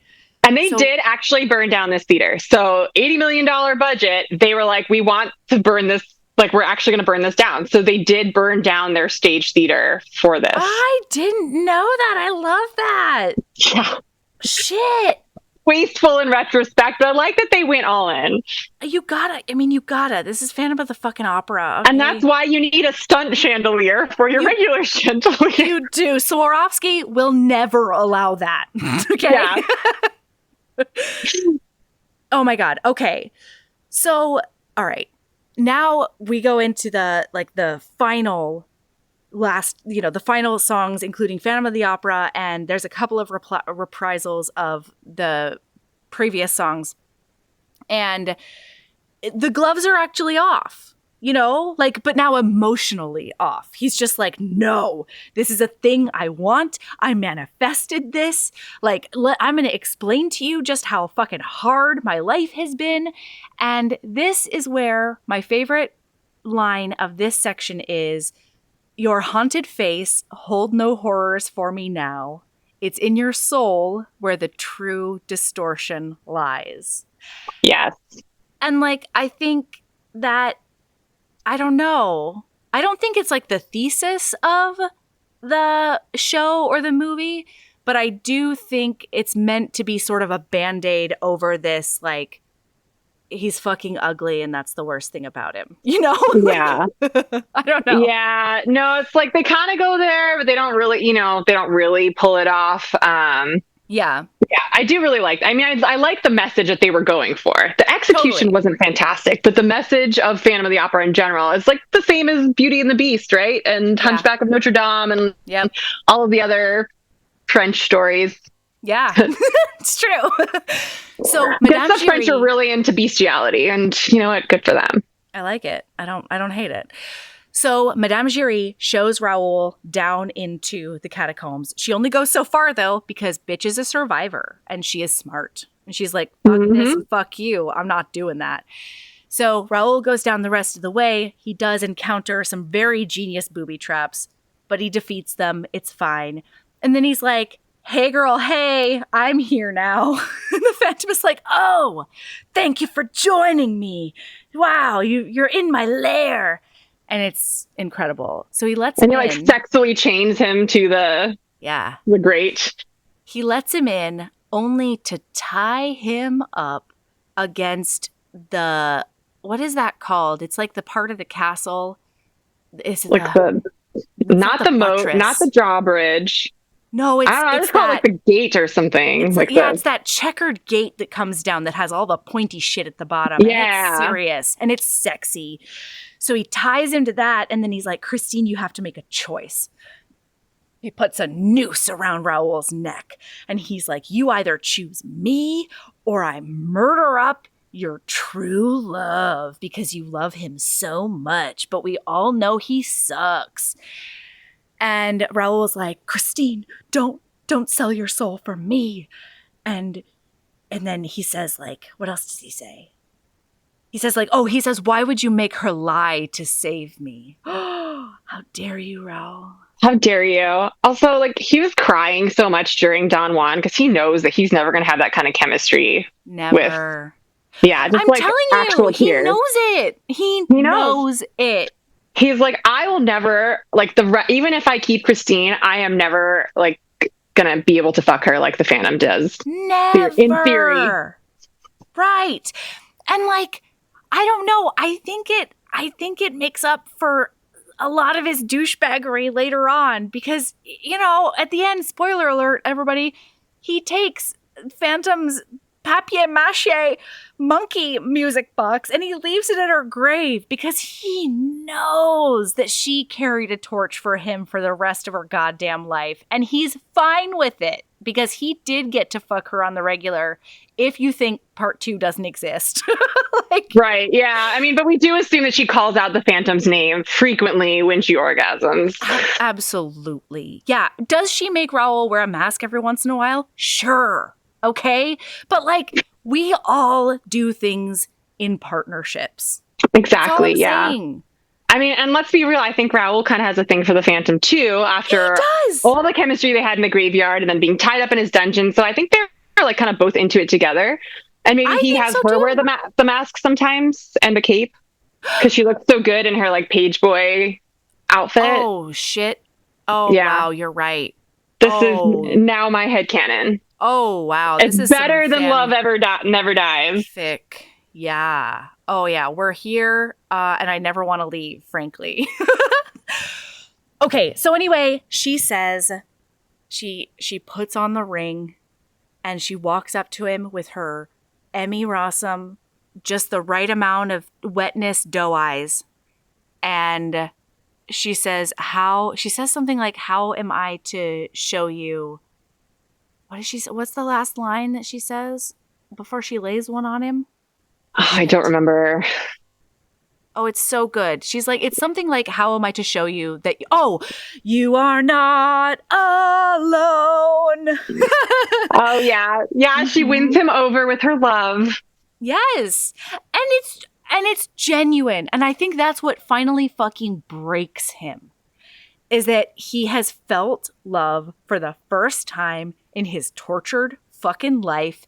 And he looks at her and he says, oh, fuck, I am a murderer and I'm slightly unhinged and I'm just realistic enough to know that I can't make you happy long term. And I love you so much that you deserve happiness long term. And I think that's this fuckhead back here. So take him, go before I change my mind. Get out of here. He white fangs her hard. And get out. Go. Oh, the trauma.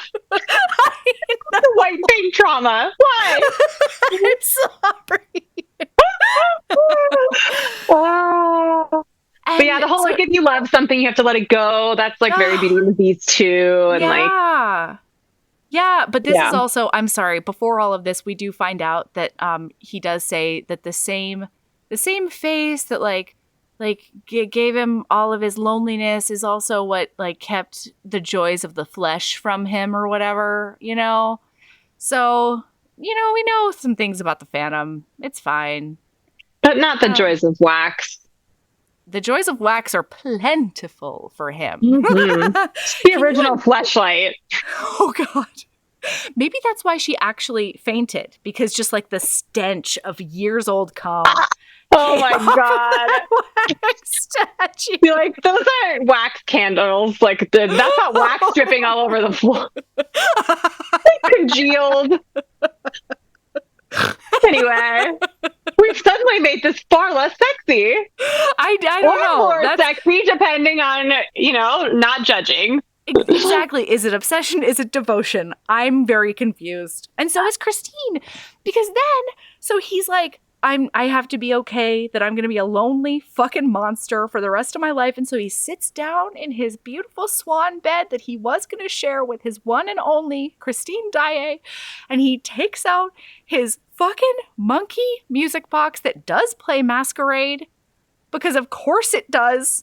Hide your face so the world will never find you? Shut up. No. I hate subtlety too. He rides his swan bed across the Atlantic to Coney Island. He does. Yeah. And she gives him back his ring. And she's standing there being like, I can heal you with my vagina. I think I can. Would a polyamorous situation work? And then she's like, it's 1870 and I'm not smart enough to have that kind of imagination. I'm going to go with the blonde one. Yeah. And she leaves. She's like, you can live in our basement. Yeah, Oh that's my God. probably what she whispers to him. And then he's like, well, I'm going to do some self-work, maybe atone for the murders and all these other things. I'm going to rebuild the opera house so that we can later auction things off. Absolutely. And then when I'm finished doing that and I've atoned for my sins, then I will come to you. I will meet you at the wooden roller coaster. Yes. Christine is what I'll do. Yes. Yeah. Wow. Oh, and then as soon as he starts like breaking all the mirrors in his lair, my kids were like, what's he doing? And I was like, you're going to see. You'll see.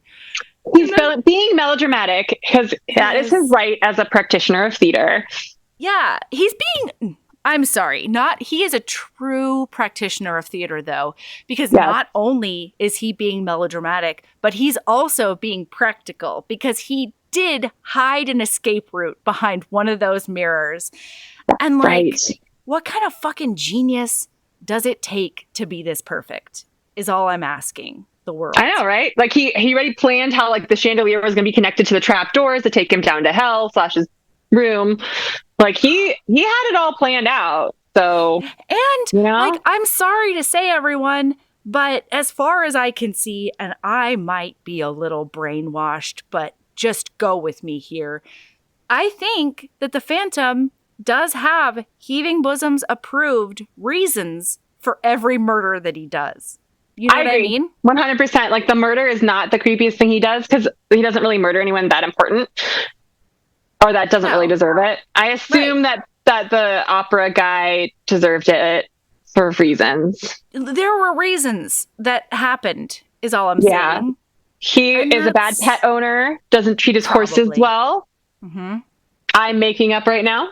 Yeah, absolutely. No, I hear you. And so hashtag reasons. Yeah. That's why it's fine for the Phantom, is what I'm saying. Yeah.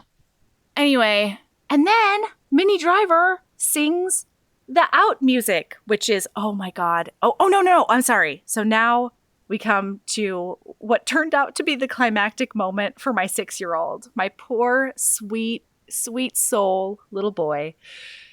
Raoul takes the music box to the grave and he's like, whose grave is that? Is that Christine's dad's grave? And I was like, oh no, bud.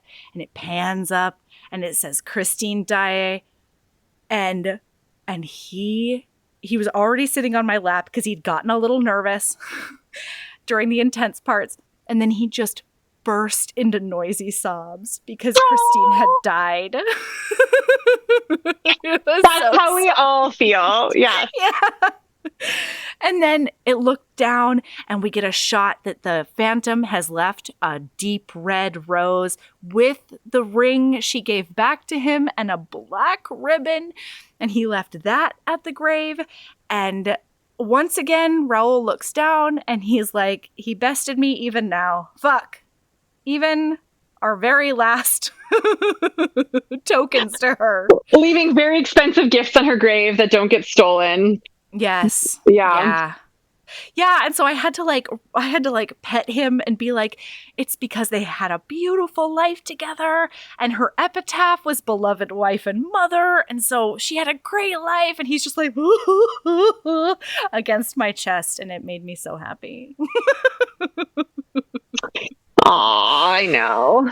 I mean, yeah, this does kind of have a happy ending, so it's technically still a bromance because, again, we don't know that the Phantom didn't join them later. Yeah. And help raise their amazing children. And in my brain, he did. He absolutely did. Yes. Yeah, they were all 3 of them. Mm-hmm. Yeah. In his swan bed. They pulled a new Camelot, is what they did. Everyone thought the Phantom was dead, but no. He's just on the farm, everyone. He's living that sweet, sweet life, you know. Doing 3-way with Raoul and Christine, as we all wish we could. Absolutely. Oh, my God. Wow. You have done me so many services since we've become friends, and I don't know how to thank you, frankly. No, I can't. I have to say the same to you. I mean, thank you for having me back on. Thank you for giving me an excuse to watch this again and just obsess about that one scene for a good 45 minutes. At least. I mean, we could keep going, but I think we should put everyone out of their misery. It's just, I'm obviously like very obsessed with this. This is like I don't even like musicals. I only like Phantom of the Opera. Oh my God, I love that. I love that for you. Oh yeah, God, I love I mean, that. I was like a little goth kid growing up, and I was super into anything Beauty and the Beast, Stockholm Syndrome. I mean, like we can get deep down in my psyche here. Like this was what imprinted on me. Yes. And in 2004, right? And so this is what, I finally got to write the romance novel of my dreams. Oh, and it's the romance novel of my dreams too. Oh my God. Just that Kirkus review alone was I mean, it's like, I think I said this earlier on, but like, I don't know if you can describe a melody book more than like if you like your romance with a side of like zany and I don't know, whatever the fuck, bonkers, I think it's. I think they literally use the charmingly bonkers. Charmingly bonkers. Like I've actually stolen that now and put it as my Twitter header and my author brand. Chef's kiss. Thank you, Kirkus, for doing all my marketing work for me. Oh my God. All right. Do you have a lady love? It is going to be imagining alternate endings to all of your favorite movies that usually involve and having it involve a three-way because I didn't think of one ahead of time. No, I hear you and I support that hard because the fanfic we came up with during this episode is gonna take me to places that are necessary, frankly. I've already thought of some great Madame Jury as like a ballet dominatrix lady love thing. Yes, absolutely. Holy shit. Yeah, mine is God, revisit some of your childhood obsessions as an adult and like just watch them soar in how much they hold up. Yes. Yes. God, this made me so happy. All right, where can they find you online? Because they have to follow you. They have to see all the pictures of your cats. They have to see all of your hilarious quips on Twitter. It has to happen. Yes. Well, I spend most of my time on Instagram now. So my Instagram handle is @jen.comfort.author. And then, of course, my website, jencomfort.com. But most importantly, if you haven't read Midnight Duet, please do that. But then definitely get the bonus scene. But if you are subscribed to any level of Patreon to Heaving Bosoms, you will get to the bonus scene, which is a 6,000-word pegging scene that should have been in the book, but I didn't have enough space. Oh, my God. I don't know. It's like... can mere mortals read this 6,000-word bonus scene that you wrote for us? Like, I don't know if the lay person could handle it. It's so good. I know you said 2,000 to 3,000 words, and I was like, you know what? Let's go twice that long because I've got a lot to say about pegging on a rooftop in front of an angel statue. I can't with you. I can't with you and how perfect you are and like how you knew somehow how just like to reach into my id and pull forth all of the brilliance I could never come up with on my own. God, to live in your brain must be incredible. Wow. I would say the same to you. I feel like we found kindred spirits. I will come back and spend hours obsessing over our creepy gothy childhood obsession forever. Yeah. So any level of the Patreon, you get this pegging scene written by the one and only Jen Comfort. It occurs in chapter 28 of Midnight Duet. So frankly, I think you should get the book and read it as well because the book is also perfection. Anyway, keep being a badass and love yourself as much as you love somebody doing a gondola on you. A gondola on you. Love yourself as much as you love making a wax statue of someone that you're obsessed with. Keeping it in your basement and maybe doing inappropriate things to it. Maybe doing a bit of a touch and feel on it. That's all. Just among us.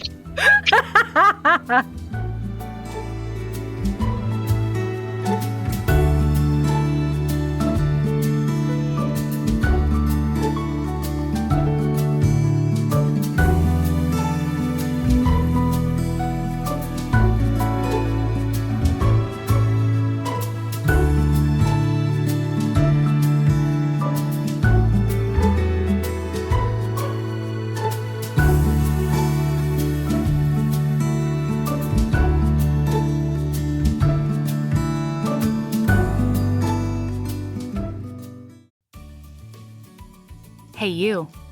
Yes, listener, you. Are you loving the show? If so, please leave a rating and review in your podcast app.